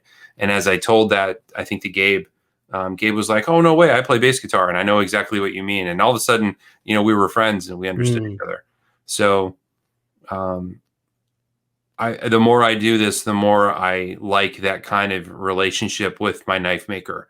I want to be able to get granular about the features and the details of the knife, and then have it made and have it turn out to, exceed my expectations more than just an off-the-shelf knife, which I still buy. I'm guilty of that.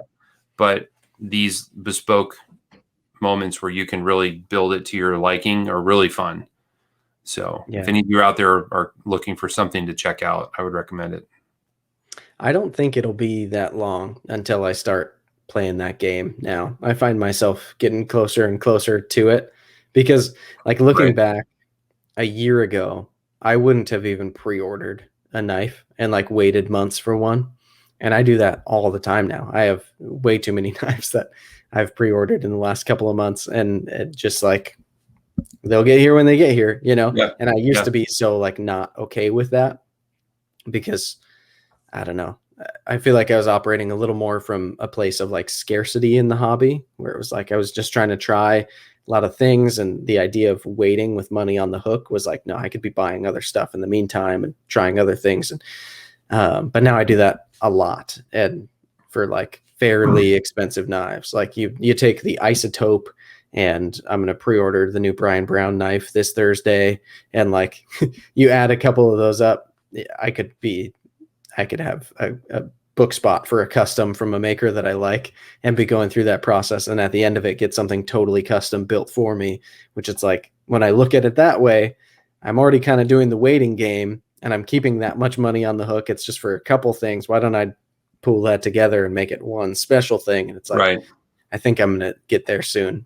But plus I just got the Keynesen, which is my first actual like custom folder.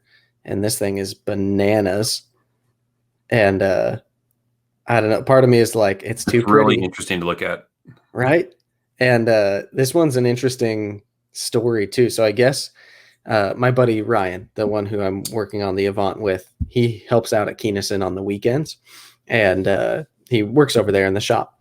And so he talks to Brian, who's at Keynesen, and is one of the like main two guys over there. They talk a lot. Sam over there, Sam Keynesen.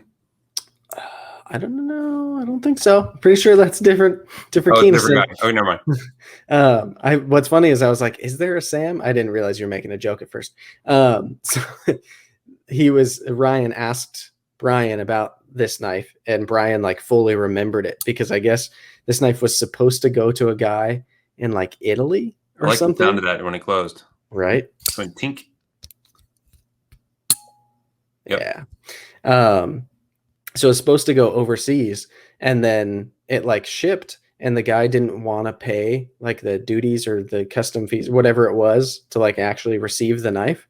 And so it came back, and then that guy just never was willing to receive the knife. And so then it went from them to the guy who did some of this like custom work on. So he black oxided the blade, he changed the handle finish, the clip finish, and I love it. The way that it's set up now is gorgeous. But it went straight from Keennison to that guy who did it. So they're aware of all the mods that are on it, and it's like not a problem in their eyes that this knife is modded because they sent it to the guy who did it. And then that guy sold it to my buddy who I traded the haptic to for this. And so it's just interesting because like they remembered this knife, and because they remembered it, now I know the whole story of it from them. And yeah, it's cool because it's like a spec that I really dig, and it's a full custom. You know, the way Keennison works is they'll make 100 of each model, and each one is different. And they've already stopped on the flipper strays as well, so there's no more that will be made of these. They already all exist, and it's like it feels different to have something that's one of one. I think that's a neat way to do it, where you conceptualize and then build a quantity of them and then don't repeat. Yeah. I like that. I like that approach.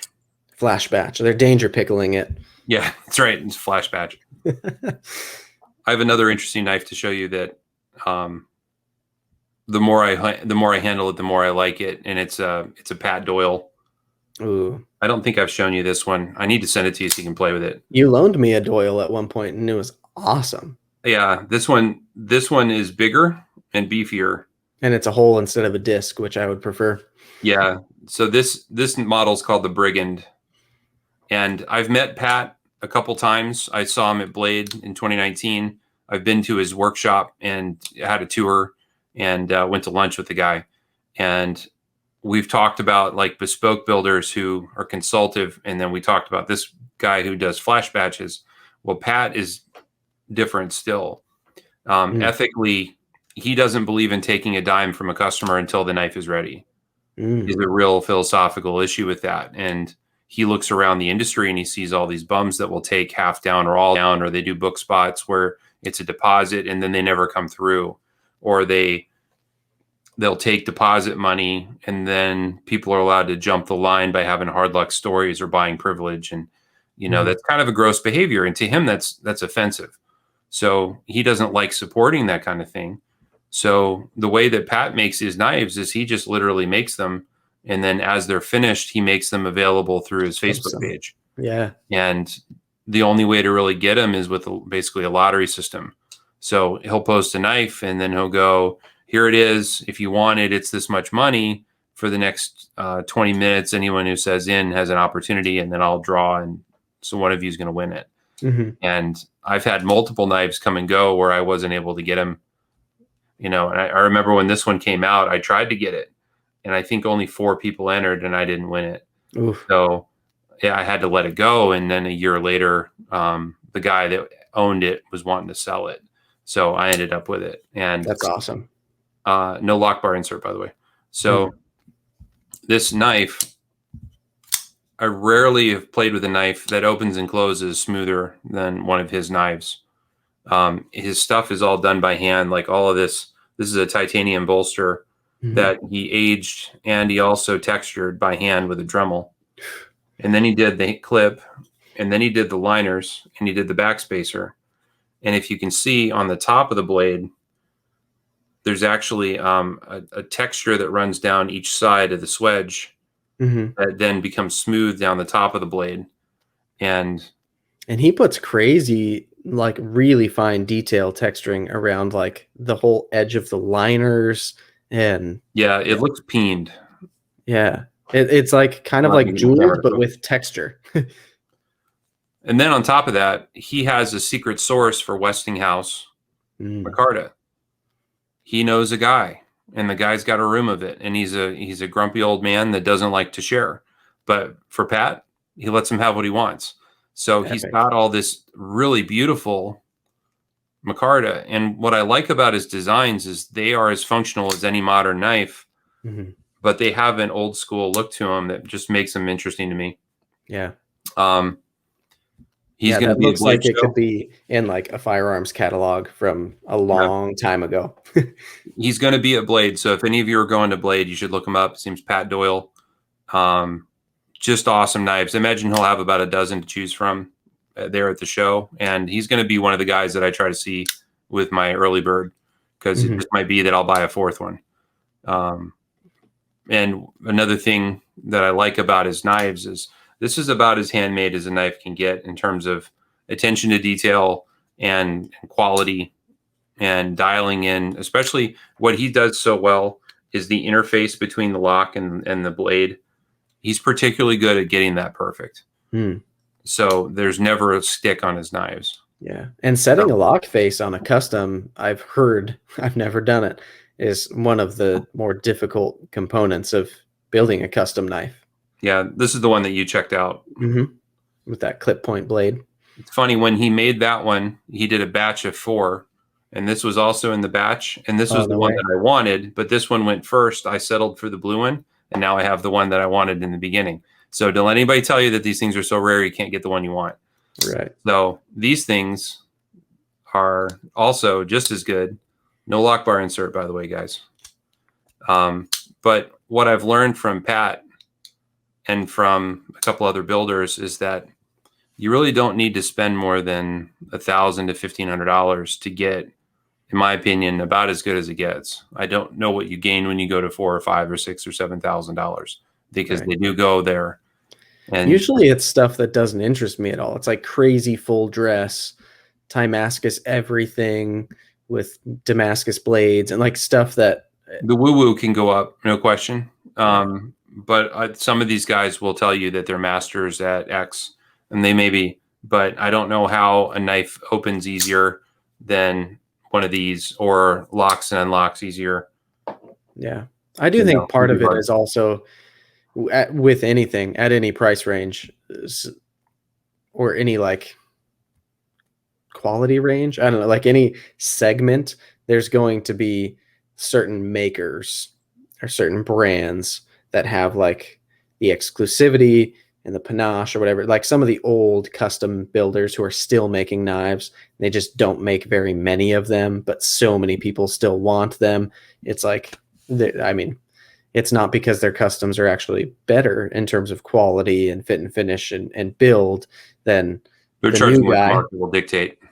Yeah, it's just that the demand so far exceeds the supply, which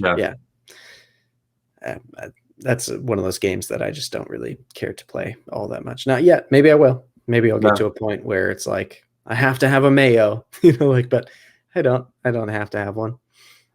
So with Blade Show coming up, this is what I'm really excited to look at. Of course, I'm excited about Spyderco. I run a Spyderco group. You're in it. You're a part of it. I want to see what Spyderco has to say. But the thing that I'm really excited about is not going to the Spyderco booth and buying a Mannix lightweight. What I'm excited about is finding another builder like Pat or another builder like Edgar Cole that's making these things in really small batches that are cool to talk to, that have some sort of innovative thing that no one else is doing, and getting to know those guys. That's the best part in my mind. Yeah. I love that part. So you've been to Blade before 2 years ago, right? Yep. And I think I remember you saying you only went for like a whole day, right? So it was one day, and it's funny, by the end of the day, Tom and I were trying to convince ourselves that that was all we needed. It was good enough. And the reality was it wasn't. Not even close. It really wasn't. We spent so much time backtracking and wandering around, and, like we went to the Spyderco booth and we didn't see Sal or Eric. So we left, and then we came back. We're like, well, maybe Sal and Eric will be there. And Sal was there, but Eric wasn't. And they're like, we left and we came back again looking for Eric a third time. And there's half your day. It could be, because it's a giant show, and it's big, and it's hard to find your way around, and a lot of the little guys are segregated from the big guys. So you're going to find Emerson and Benchmade and Spyderco on the same aisle. But when you want to go look at, I don't know, Holt, the Holt booth is going to be really small, and it's going to be at the other end. Right. Yeah, I've been to SEMA a couple of times, and SEMA is massive. I would imagine the scale is at least the size of Blade Show. And even with multiple days at SEMA, you don't actually see everything. But would you say, so the last time you went, I think it's safe to say you weren't nearly as deep into as many different knife brands and makers, and like you've gotten way further down the rabbit hole than you were 2 years ago. Anybody who's in this hobby logically would. Do you think there'll still be a similar like do you think you'll know who a percentage of people are more so this time than you did last time, or will it still be like there's a sea of makers you've never heard of? Both. I mean, when you look at the list, there's, I don't know, 1,500 vendors. It's so insane. Yeah. It's crazy. You know, if you want to start a knife company and you want to find a Timascus supplier that can get you Timascus for your knives that you would then send to Riyadh and have them use, that's the place to go. There'll be 8 of them. Yeah. If you want to OEM a knife and you want somebody to build it for you overseas, all of them will be there. So, you know, that's why my work sent me to SEMA when I was in that industry, is to have conversations like that for automotive. So I get it. That whole aspect of the show is you've got materials, you've got builders, you've got the makers themselves, you've got people there just to talk to their fans, you've got people with t-shirts because they don't have knives to sell, you've got people who built 100 knives to sell, people who built one to auction. Like there's all kinds of everything in between. Yeah. Another thing I'm interested to find is, without getting too political, there's pretty apparently a big pushback in the knife community right now around mainland China as a manufacturer. Mm-hmm. I'm really interested to know, in a country as large as India, with 1.5 billion, like 1.1 billion people in India, there's got to be a knife factory that's really good that does OEM work. I don't know if there is one. Well, why wouldn't there be? How about Indonesia? There's 400 million people in Indonesia. You're telling me they don't have a knife factory? I bet they do. So I'm interested to see, are there OEM companies that are out there that the community ought to know about that we don't know about? And this is a good chance to find out. You know, we all know about Italy, Fox Knives. Yep.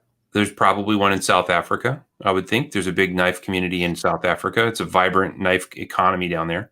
Yeah, I can't think of who the OEM would be. I can think of a lot of makers from there, but Brazil, is there someone in Brazil? I bet there is. You know, so and it's not that I have anything planned, but I'm just interested to know. Mm-hmm. You know, where's the next thing going to happen?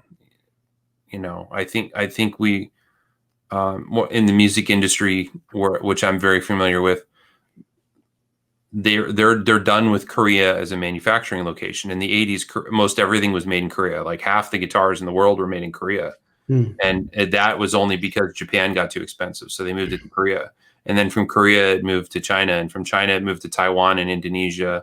And now there's big factories in Singapore that make guitars. And in Bangladesh, they make guitars. You know, why would you do that? Well, there's, you know, things change, right? And there's new and exciting things happening all over the place. So I'm interested to see what that might look like. Yeah, that's an interesting point that I hadn't even considered. I feel like I spend so much of my time thinking about who the players are that I'm aware of and are in my view.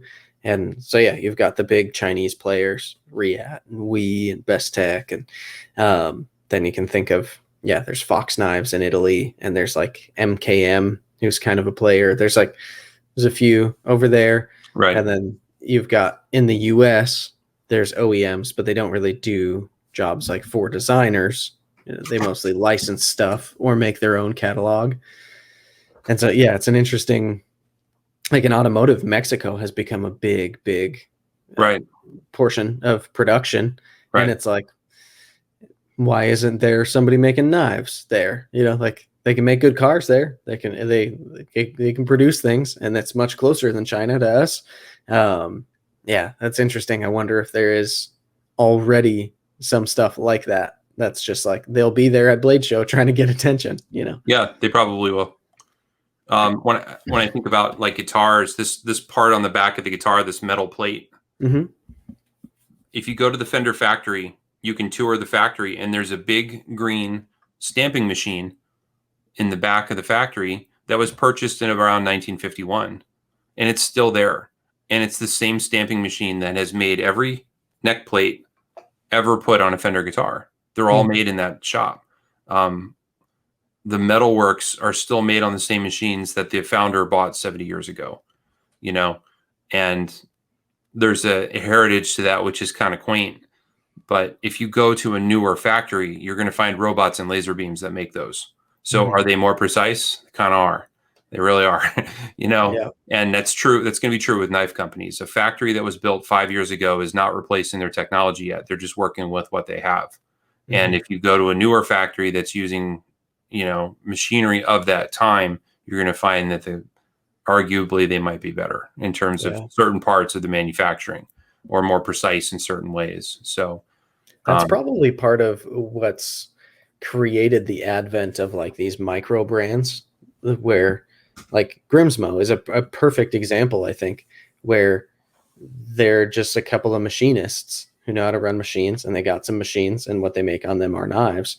And the level of like the expense of those machines, the machines they run, I'm not a machinist. I don't know exactly what's going on, but I have friends who are in that world. And when they talk about the machines that they run at Grimsmo and how much money they must have invested to have that level of machinery, it's like bananas, right? I'm sure that's part of why their knives are so expensive, and rightfully so. That's a cost of creating at that level, right? But CRKT and Kershaw and like Spyderco, even, they don't have those same machines in their US factories. right. That when they started, that wasn't the way knives were made. It wasn't even like really an option to have those crazy, I don't know, 700 axis CNC. That's not a real, that's definitely a made up number, but that's multidimensional. Oh my God. It can go anywhere you can imagine. Yeah. But yeah, like the idea that now there's these Oz Machine Company. That's a dude in his pole barn who's got a really, really nice CNC mill and is able to make these knives that I would say exceed what you're able to get out of these production companies. And it's like production companies could get some really impressive machinery like that, but they're already the butter's already churning, you know, they're already going through their motions and making knives the way they've been making them. And so to invest sales would dictate that they don't need to. Right. They sell every knife they make every year. Yeah. But some companies are doing it. Some of those mid-level ones, like ProTech, just got a couple new really, really nice machines, and ProTech does really nice, very precise work. You know, I'm excited to see what they make, having more machines and newer ones. Like, that's cool. I hope they play more with making cool titanium variants of these aluminum knives that I already love, and doing stuff like that, because I'm glad you brought them up, because that's another brand that I really want to look at better while I'm at the show. They make a higher end series of knives that are in the $700 to $800 range, and they look incredible, but I've never handled one, and I really want to try one. Stupid nice. Yeah. At California Custom Knife Show, they had a couple in a case that they had built kind of for the show, and they were for sale, way beyond what I was planning on buying that day. But yeah, some of the stuff that they do, and a lot of it is by hand. They have some really, really talented people there who can do incredible like scroll work and just like stuff that takes a long time to perfect, and they've just got talented hands there working. And then you pair that with the fact that they have their own machines and people who know how to run machines really well, and they're very precise about that component of building knives. They have this like cool balance of like, they use all their strengths, and then I don't know, they play at like such an affordable price range for how precise they are, but they also know how to like dial it up and get artistic for the people who get to that level. And I feel like when you look at other production companies, they don't really have like a wing like that, like a special projects where they're building these show build knives. If they do, it's like a concept car. It's just to show it one time. They're not like actually bringing it to sell and having a couple of them. But ProTech will put these crazy mother of pearl inlays in like 17 different places on one knife and make it all perfectly seamless. And then there's scroll work everywhere, and like the engraving is bananas. It's really, really interesting that they take it that far. And I think a lot of that is just like, if Dave's there at the show, talk to him, because he's the guy. And I love I've only talked to him, I think, twice now, and both times we're at California Custom Knife Show, different years. But he's like super humble, look you in the eye, talk to you like a man kind of guy, which is great. And like have a real conversation with you there at the booth, as long as it's not too crazy. And I don't know, you can tell that like not only did he grow up around knives and super into knives, but he's like as nerdy as anybody else is about them in the best way. Right. I think the next step for American manufacturing that I would really like to see is, I don't know why we can't have our own OEM company. You tell me. There's a company in Michigan that does unbelievable water jet and what do they call it? Fiber laser. I think it's called fiber laser cutting. And they do a scary number of companies that, you know, they do the cutouts of their liners and of their blades, right? That's available. Chris Ortiz from Cerberus Scales has told me that there are multiple companies that do grinding and they do heat treatment. So if you had a batch of 300 blades, you can send it to them and they will grind them and they will heat treat them for you. So it is possible for a knife designer to kind of cobble together different suppliers to then make a knife. But wouldn't it be nice if there was somewhere you could go, like Custom Ink? You ever see the Custom Ink links on Instagram? I don't think so. All like you need for Custom Ink for t-shirts, is you bring your logo and then you pick all the crap and then they make it for you, right? Wouldn't it be neat if there was something like that for knife makers here in America? So you and I could collaborate and come up with a design, and we could call these guys, and they'll have the scales cut in Michigan, you know, and then we'll have the blades ground in California, and then we'll have an assembly factory somewhere in Tennessee, and out the other end comes my finished product, and I don't have to own a factory to bring a product to the market. Right. You know, having a redundant factory when the work can be done elsewhere and you can export that doesn't make a lot of sense in some cases. You know, having it under one roof allows you to control quality at a microscopic level. That's very true. But along with that comes human resources issues and, you know, rent and tax on the property and machinery and depreciation of the machinery and all those other things that come with it. So if I had my own knife design, I would want to bring it to market without having to do all that. So I hope somebody's doing it. I don't know. Being kind of in that process right now, like when we were picking an OEM, right? We would have loved, absolutely adored, if there was a US option. We could even have like ran it by. Like I would have loved to have shopped a quote from a US manufacturing company. But it just, like, right now, the only ones that I'm even really aware of would be Millet, who I don't know them personally. And so I try to say this delicately each time I say it. But from what I've observed, they tend to be more expensive than what Chinese OEMs would be. And they don't meet timelines well at all. That I can just see from like having friends order knives from them that took way longer than they were supposed to, and not just the way that they operate, right? It seems to be slower and more expensive. And I don't know that they would even have time to take on another project, because I don't get the sense that they're that big. But there's no one, all the other companies, it's like they're polar in sizes. There's little knife brands like Koenig or Grimsmo. Oh, Grimsmo's in Canada, but Koenig or Holt, or I don't know, there's all these little companies where all they can stomach is making their own knives. They're not going to use their machines to make someone else's knives. I can't say, hey, Bill Koenig, would you like to make the Avant for me. Like he's doing everything he can to get a third model to market and still be making his existing models in the meantime. And it's like he's spread too thin as it is. So you've got that, or you've got giant companies who the only way Kershaw or ZT or CRKT or Spyderco or ProTech even, the only way that they're going to work on a knife with you would be to license it. And then it's not mine anymore. I just want you to build it for me. I don't want to just collect royalties on it. I want it to be my knife. And so it's just the reality is there's a void. There isn't someone like that. And I went with Chris Ortiz from Cerberus to the machine shop he uses for his scales. Hephaestus, I never know how to say that. They're really cool guys over there. Yeah. We hung out for hours with them, and they've just come out with their own fixed blade. They're working on some other fixed blades and some pry bars and stuff. Yeah. And I was talking to the guys over there, and I had this with me, and so I was talking to them about it, and I was like, look, I would love for this to be a thing.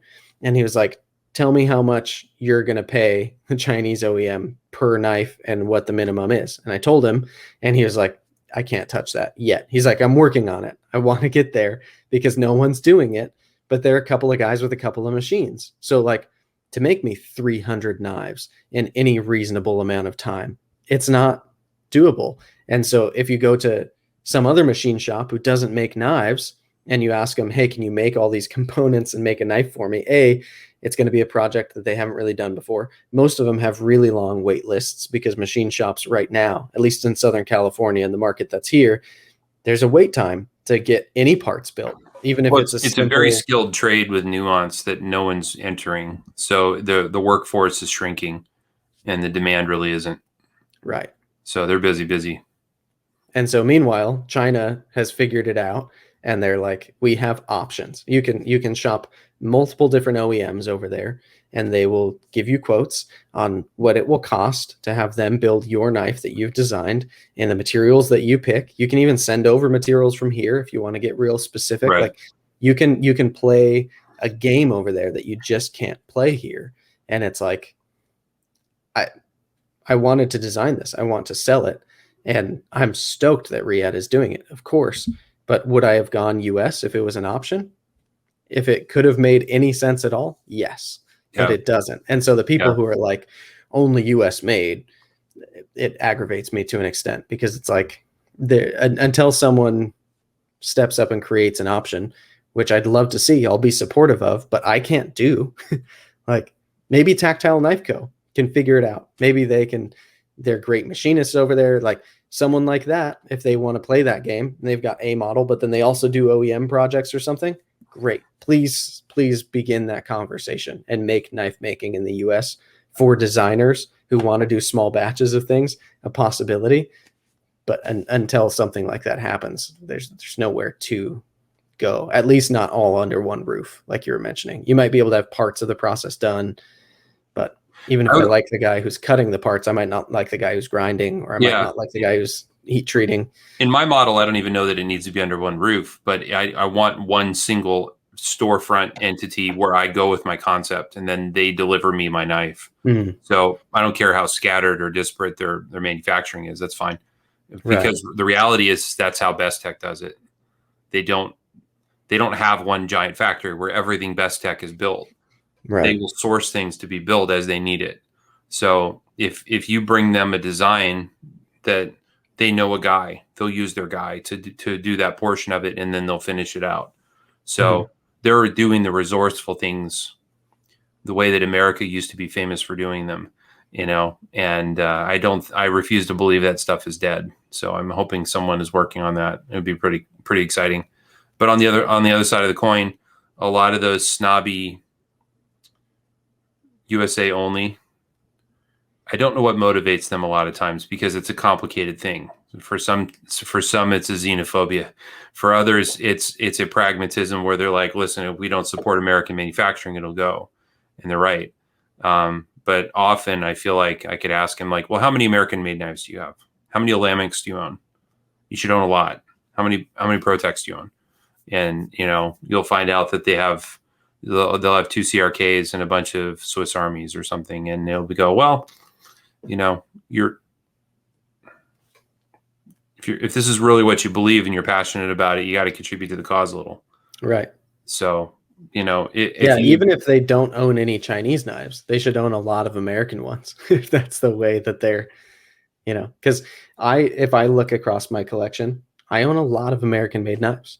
I would prefer to buy American made knives when possible, yeah, but that and you know doesn't what mean Bill I'll Koenig only own hears all them. day long? I've got a Kaiser that's a third the price, and why should I buy your knife? I'm Right. sure he hears that all day, and I Sure. bet he's got steam coming out of his ears every time it happens. He You doesn't know, have to listen because he sells every knife that he makes just fine. But yeah, but it betrays that I thought you were interested in buying an American made knife. right. You can't have it both ways. Yeah. Yeah. And that's the thing too, is like, I don't know. I think oftentimes people try to make the excuse for buying Chinese by saying like, oh, American is so much more expensive. And it can be, but I have a hunch that part of why American knives oftentimes are so much more expensive is because a lot of the American makers are touting the fact that they're American made, and they're using that as a way to hold a higher margin. Like I made the point the other day, I think I did. I don't know if it was in a video or if I just thought this. I never know these days. I talk too much. But like if Hinderer made the XM18 $300 and Strider made the SNG $300, the Sabenza the next day would be $300. I'd be willing to bet, because if we watched that for 30 years with Cola Wars and Big Mac versus Whopper. right, Yeah, if you're not holding the line together, if one of those big three or whatever breaks stride and they all of a sudden get competitive on Tactile Knife Co., it's the size of a small Sabenza, so maybe it's not that big of a difference, but they're at $300 on their first knife offering that they've just done all the R&D for and all this stuff. These other makers who've been making these knives on autopilot and getting their costs down by, I'd imagine, hopefully ordering more materials and doing the things that they should do as a business to increase their, like, it hasn't reflected to the consumer. If anything, the cost has gone up. And sometimes there's inflation. There's all these things, right? It's an oversimplification. But I imagine even if the XM18 just became $400 instead of $450, and the SNG was $400 instead of $450, then all of a sudden that weird $450, this is what this size and level of American made knife costs, it would all of a sudden, they'd all three have to be 400 instead of 450. Otherwise, why is the Sabenza more expensive? Then it sticks out like a sore thumb that it's the expensive one, you know? And I don't know, I don't know what their bottom lines are. I'm not trying to say that I don't want them to make money either. I think that's totally fair. I think they're in the business of making knives to make money, and that's the way that it ought to be. I hope they get filthy rich doing it, because I love that knife making is a thing. But I do also, from the consumer angle, want American players to be as competitive as they can, while people are crying out for like everyone to be buying American knives. Because if that's happening while some American players are charging too much for what they're making, kind of on purpose, because they can say it's made in America, and they're not even offering the best materials and fit and finish, and they're not even competitive with the type of knives that Riyadh are building, then it's like, if you're making it as good, then I might even pay twice as much as I'd pay for a Riyadh to get a US made knife that's just as good. If it's 300 from Riyadh, maybe it's 600 from you, and I feel great because I'm buying the US one. But when Riyadh's doing it better and you're twice as expensive, like, get out. That just doesn't make sense from a consumer standpoint, to buy the inferior object for more money because patriotism. Like, I don't know, that feels more like I'm being taken advantage of than I'm helping. yeah. We could call that General Motors in the 80s. So, boy, I had a magically profound point I was going to make, and now I can't think of it. I went on for too long. It used to be the case that if you had two similar-ish products and one was made overseas and the other one was made here, that was a very deliberate choice by the manufacturer to create their own competition. So they had their standard product, and then they had a lower priced alternative that they were controlling So you can have the real thing or you can have the exquisite replica, you Mm-hmm. know, and that was done on purpose. And part of the plan was this one can never be as good as the other. Otherwise, there's no reason for this one. So Right. they have to dumb it down. So when I think about like a price point driven product like a Civivi, Civivi can make a knife as nice as anyone else on the planet, but they're deliberately making a knife to be at a price point, and they're Mm-hmm. working backwards from that when they design it. But the one thing I want to kind of overcome in this community, as much as I have a voice to do it, is to help people see that just because it's made in China does not mean that it's poor quality. It doesn't. That is such a fallacy of in and it's been demonstrated over and over in the last several years. It is Right. not true to say that a Chinese made knife is worse, right? Because it isn't. It's really, really excellent. And sometimes they're superior to an American made knife. Right. And because nationality has nothing to do with it. Political ideology has nothing to do with it.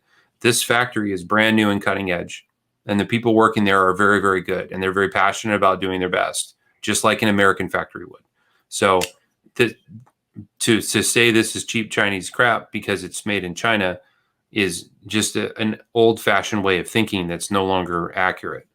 Right. And that type of conversation, has been haunting me for years because it's the same conversation with guitars. Guitar guys will tell you that, oh, it's cheap garbage because it's made overseas, and it's not always true anymore. Right.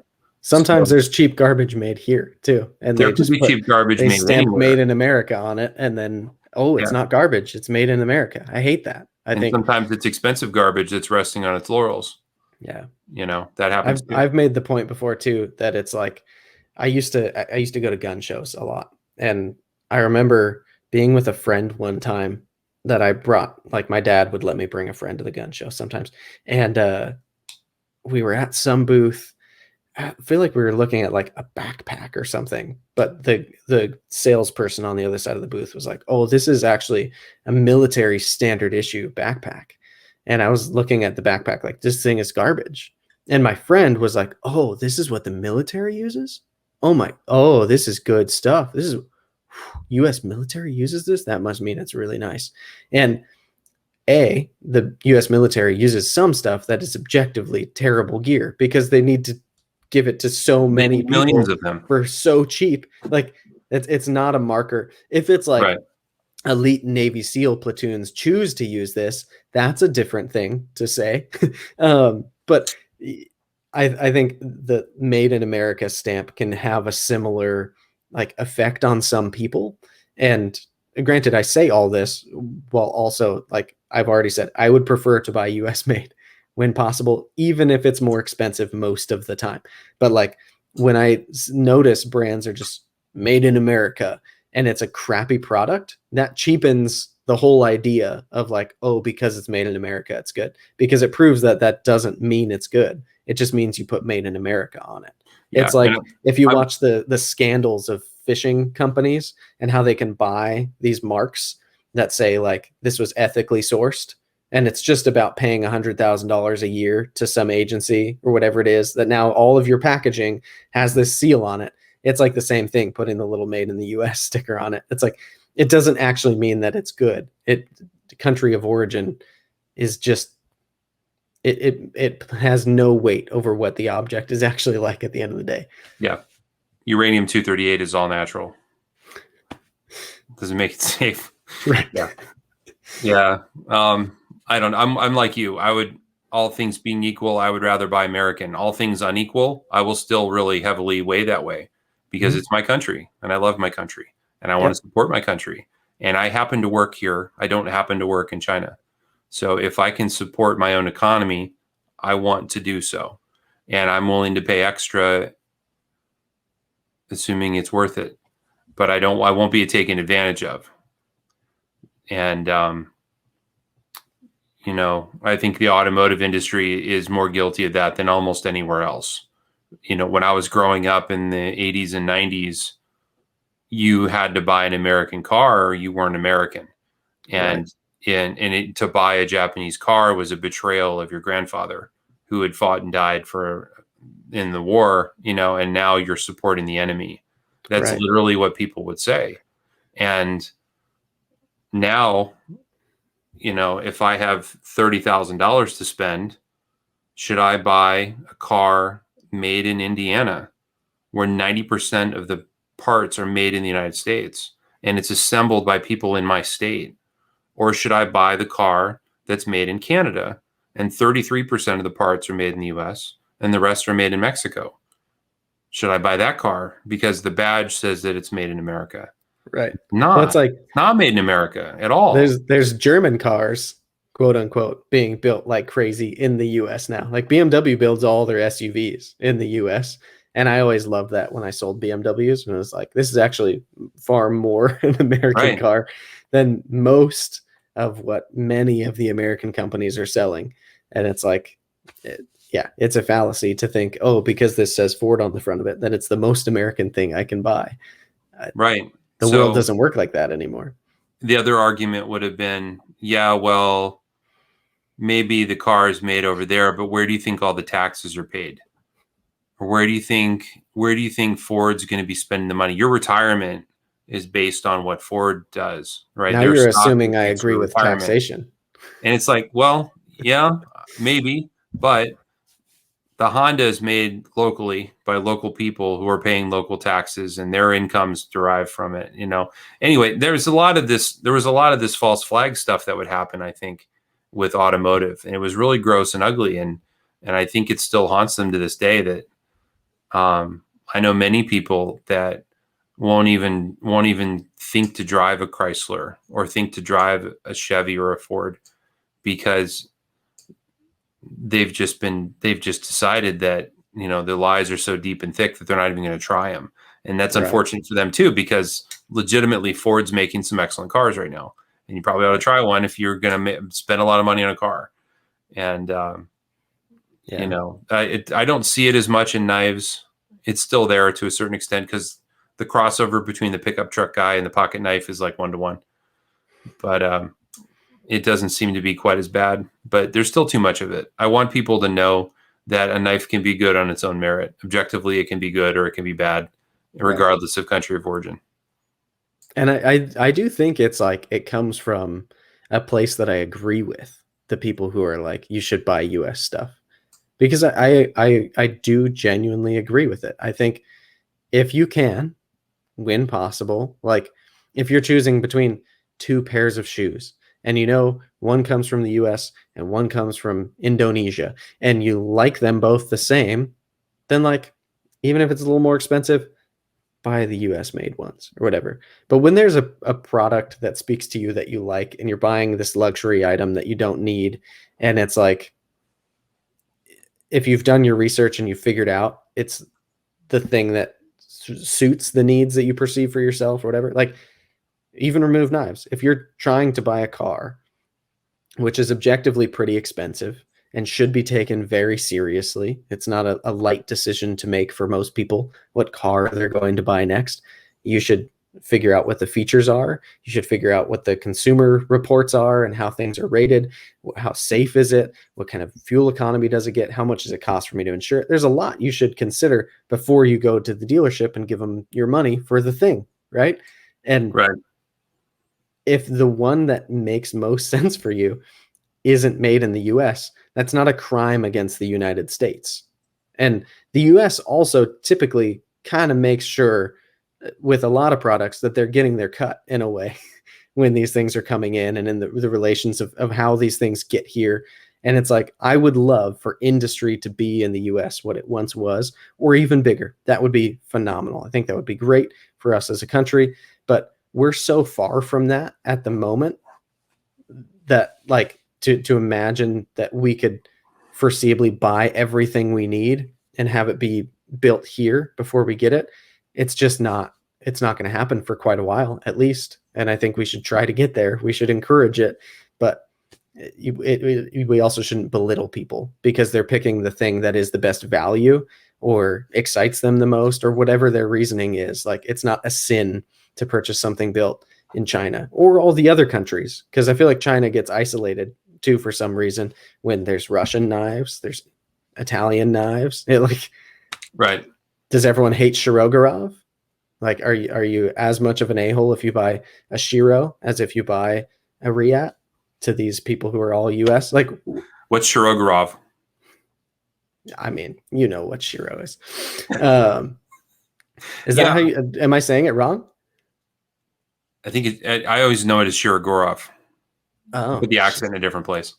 Shirogorov. I don't know. Right. I plan to get one soon. I haven't owned a Shiro yet. You need one. They're awesome. Yeah. But in the Millie group the other day, somebody was cracking on this, saying if only it wasn't made in China. On the Bowie?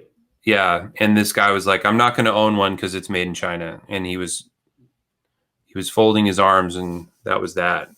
And that is such a pet peeve of mine because it's not made in China. It's made in Taiwan. It's made in Taiwan. Taiwan is as different from China as Vietnam is. It's entirely different nation. You know, they are a democratic republic just like we are. They it's like saying that Mexico is the United States. Well, yeah, and if you hate mainland China and you hate communist China, which is, you have to remember the party and the people are different things. One suffers the other.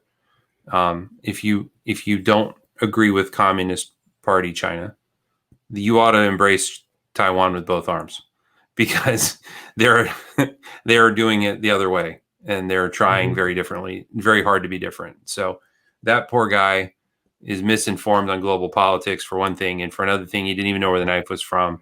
But ultimately, what I told him was, my individual choices on one knife aren't going to make or break global politics, right? The State Department's not going to have an easier or harder time negotiating with China based on the knife I buy. It just isn't.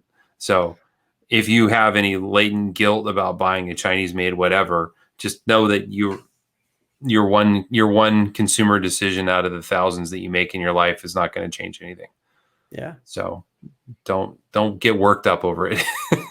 Buy the knife you want, play with it, or don't, enjoy it the way that you need to enjoy it, and have fun with it. And when you don't anymore, sell it. That's okay too. Yeah. That raises an interesting point too, because like, I feel like a lot of the blame on things being built in China is put on people like you and me spending relatively small amounts of money, all things considered, on these Chinese knives. And granted, there's a whole group of people that are buying them, and it ends up being kind of a lot, right? But I wonder if there was a way to change that. I don't think it's so much like on the individual level what people are buying. And I struggle to wrap my mind around, like, how do you get people to buy more US made products? I think in a lot of ways, US made products are actually doing pretty well in the knife realm right now. If they're a good product, I think good time to be able to raise that flag right now. Doesn't hurt. Yeah. There were times in the 90s where I remember when saying you wanted to buy American made you xenophobic, and it was almost discouraged. You were considered a caveman if you wanted to buy American made, and you were from a dying age, and you weren't embracing this new neo future of ours where it was one global government and we're all holding hands, and now we're in a world where there's some backlash to that, and people want to buy American or buy local, and it's amusing to me to be lectured about it by somebody who's a lot younger than me, because it's like, you don't have any idea what you're talking about. You don't remember, you weren't there when it happened the first time, the third time or the fifth time. This is not the first time someone said you need to buy American. Right. Yeah. I just wonder, like, I don't know. Is it the reviewers? Are we, am I part of the problem by saying that Chinese knives are good? I don't think so. I think part of it's the marketing of the companies. It's I guess they crafted the narrative to begin with that the USA is the flagship, and then the next step down is the next step down. And so I think they're the ones that partially created the nightmare, or what, they're the Frankenstein that made the monster. And then also, don't forget, it wasn't that long ago that the terrible stuff was made overseas on Oh, purpose. for sure. Or the only thing they had to offer was a lower price. Right. Go to Alibaba. You'll see that. Yeah, for sure. This may not be a real Vero, but it's $7. Do you want one? So gross. Yeah, it's gross. I've only ever made one Wish.com knife purchase, and it was the Strider that went into the canyon. So it was, that's a whole thing. It's funny to me. So like specifically about that knife, that even after me intentionally yeeting that fake Strider into a canyon for an internet joke, there were some people who were upset that I would have had it in the first place. And I was like, look, I bought this thing years ago as a joke because I have some friends who are really into Striders. There was no part of me that was going to buy a real Strider at the time. It wasn't going to happen. And I bought it. There was a point where I was worried you were going to get doxxed over it. That some red ass baboon was going to be that mad about it, and they were going to dox you for it. It's so silly, but it's, you know what? We're missing shame in society. We're also missing the mind your own business. Yep. There needs to be more mind your own business. Hey, respectfully, you have no business in this conversation, so why don't you get out? Right. We don't do that enough, and I think if we would do that more, that would help. When my wife and I got married and we hadn't yet had a child, people would ask all the time, "Are you going to have kids? When are you going to start having children?" And it used to offend my wife to the bone. She would be very angry at that question. She'd be like, "How dare you? It's none of your business." Right. And she would never say that. She wouldn't be so bold as to say that, but that was really what she wanted to say. And to her, it was just incredibly offensive to ask that question. Right. And I think in this internet age where we're so free with everything about ourselves, we have a whole new generation of people, maybe two generations of people that aren't used to that question, or used to being told to mind your own business. Right. Like I heard that every 5 minutes when I was a kid. Yeah. No, I think we could definitely use a lot more of that, because people just, it's not even necessarily so much about opinion a lot of the time. It's just about feeling like they have to be part of the conversation. I think knowing full well that they don't have anything new or different to contribute to it. They just see a conversation happening, and their mind or whatever it is just makes them, oh, I'm going to be in that. So I'm going to put in whatever I have to say about it. But yeah, so many stupid things that people say for no reason, that it's like, what outcome do you expect to come from making that comment or from saying that thing? What outcome do you hope is going to happen by asking me when I'm going to have kids if you don't even know me? Like, I don't get it. My mom can ask me that. I know you're making chit chat, but why don't we change it back to the weather or a football team? That'd be great. Yeah. Even then, why don't we just not talk is usually what I default to.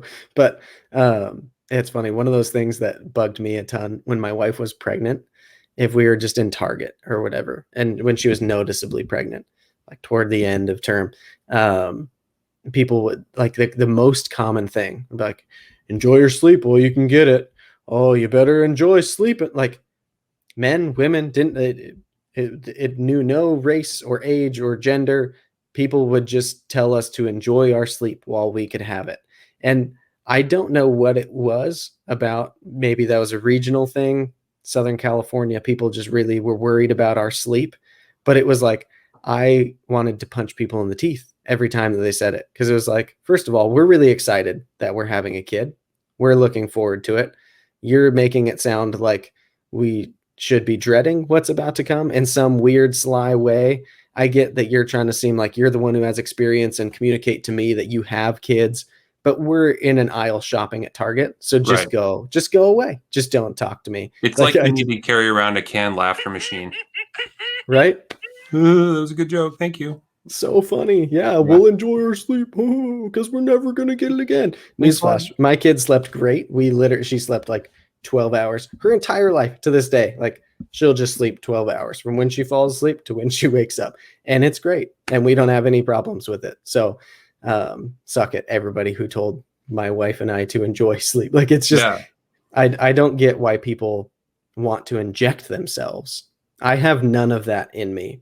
If I don't know a person, I don't look around a public space and think, what can I say to that guy or that lady? I think, how do I get out of here without having to talk to anybody? That's where my mind goes. Like, and when someone talks to me about like the shirt I'm wearing, it always happens when my wife buys me a shirt. She'll buy something that, like, I don't know, causes people to want to talk. If I wear a Spyderco shirt, if someone ever talks to me about that, I'll be stoked. But it's always like some Disney something shirt that she got for me. Some lady in line. Oh, I love the part of the movie where it's like, I never seen it. I hate you. Leave me alone. Like, I don't know. I don't feel that way at all. I hope she's not listening. My wife? No, the one that met you in line. I was going to say, my wife is not the one I hate. I think it's great. Love it. Thanks, babe, for the shirts. Yeah, I understand. Do you think anybody's still listening at this point? Do you think they're enjoying the show? We've gone real deep in some weird topics that I don't know that I've heard you talk about much on the show. So I usually think that I'm losing people, and then I'll get comments from people who definitely made it to those points. So yeah. I don't know. But we can tie a bow on it. I know it's late for you. Yeah, it's 2:30 here, and I have to. Tomorrow is ride a bike to school day, and my daughter couldn't be more excited about riding her bike to school day. So I need to get up in a few hours, and we're going to ride our bike a mile down the street to her school. And she when she woke up a little while ago, I don't know how much this will be edited out, but she woke up and interrupted our conversation. And when I put her back to bed, she goes, "Daddy, I have to tell you a secret." I said, "What?" She goes, "I'm really worried about tomorrow riding a bike to school. I'm really worried about it." And we've ridden to her school 100 times, more and more. Like it's very common for us to go on a bike ride together, and we'll go by the school.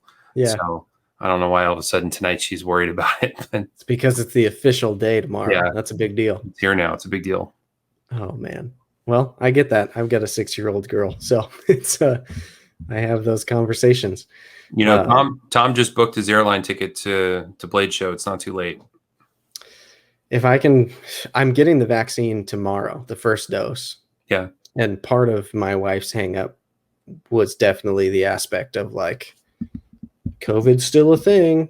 But a lot of it is also just the time away, because not only does that mean that I'm not here like as a husband and a father for a couple of days, but with what she does, I'm pretty crucial to it at the moment because I take all of her photos. Sure. And so it's like, if she's got a big campaign while I'm gone, that creates an issue. I don't know. We'll see.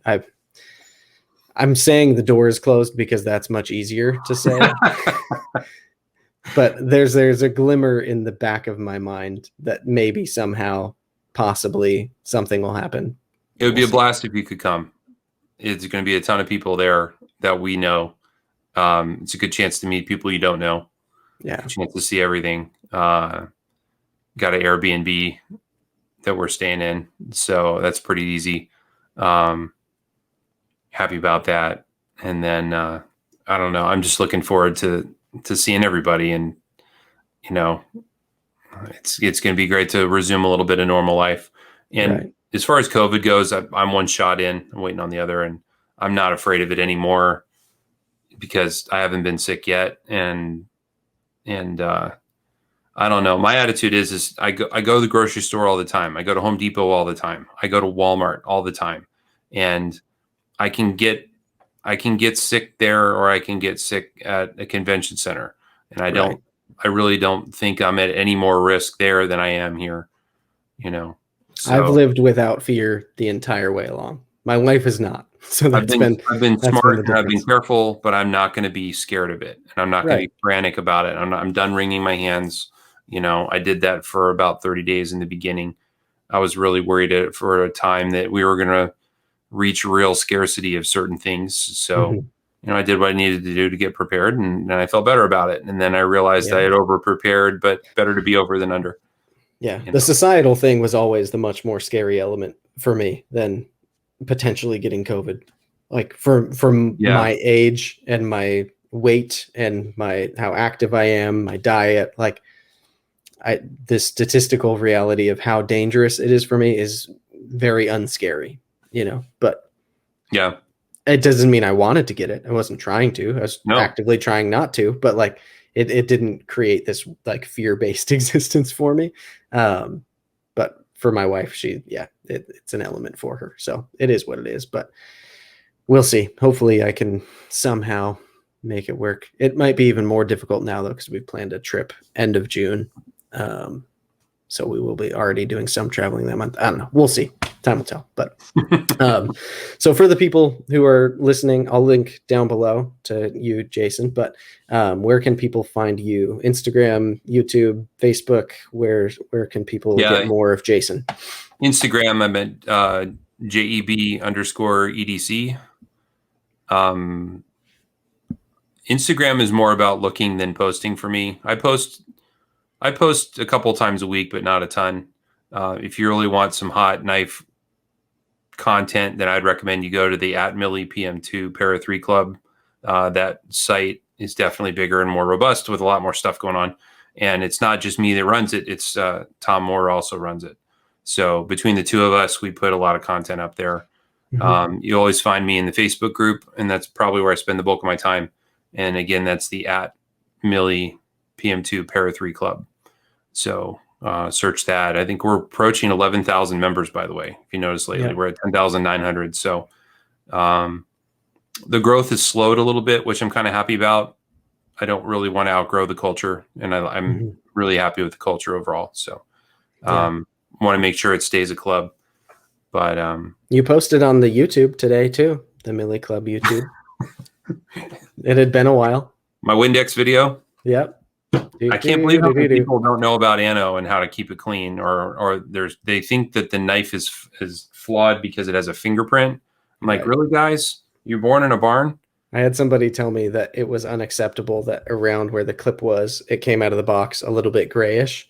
Yeah. And I was like, you know, it's just ano, like that's just ano, right? Like it's oil, you tater tot. I mean, what do you think they do when they make knives? You spent $400 on it. They shouldn't have sent it like that. I was like, that's the most nonsense thing to complain about, in my opinion. Anyway, if you want to figure out how to fix ano, who put gasoline in my new car? How dare you? Right. Yeah, ridiculous stuff. All right. Well, those are where you'll find Jason, the Millie Club on Instagram. Your Instagram, you said, is JEBEDC, correct? That's right. And then, the Millie Club YouTube as well. So if you're watching this on YouTube, that'll all be linked down below. If you're listening, then check them out by typing those in. Anyway, this has been catch up and talk again. This is a lot of fun, and I like being a part of it. And I'm glad you're my friend, and I'm glad we can have this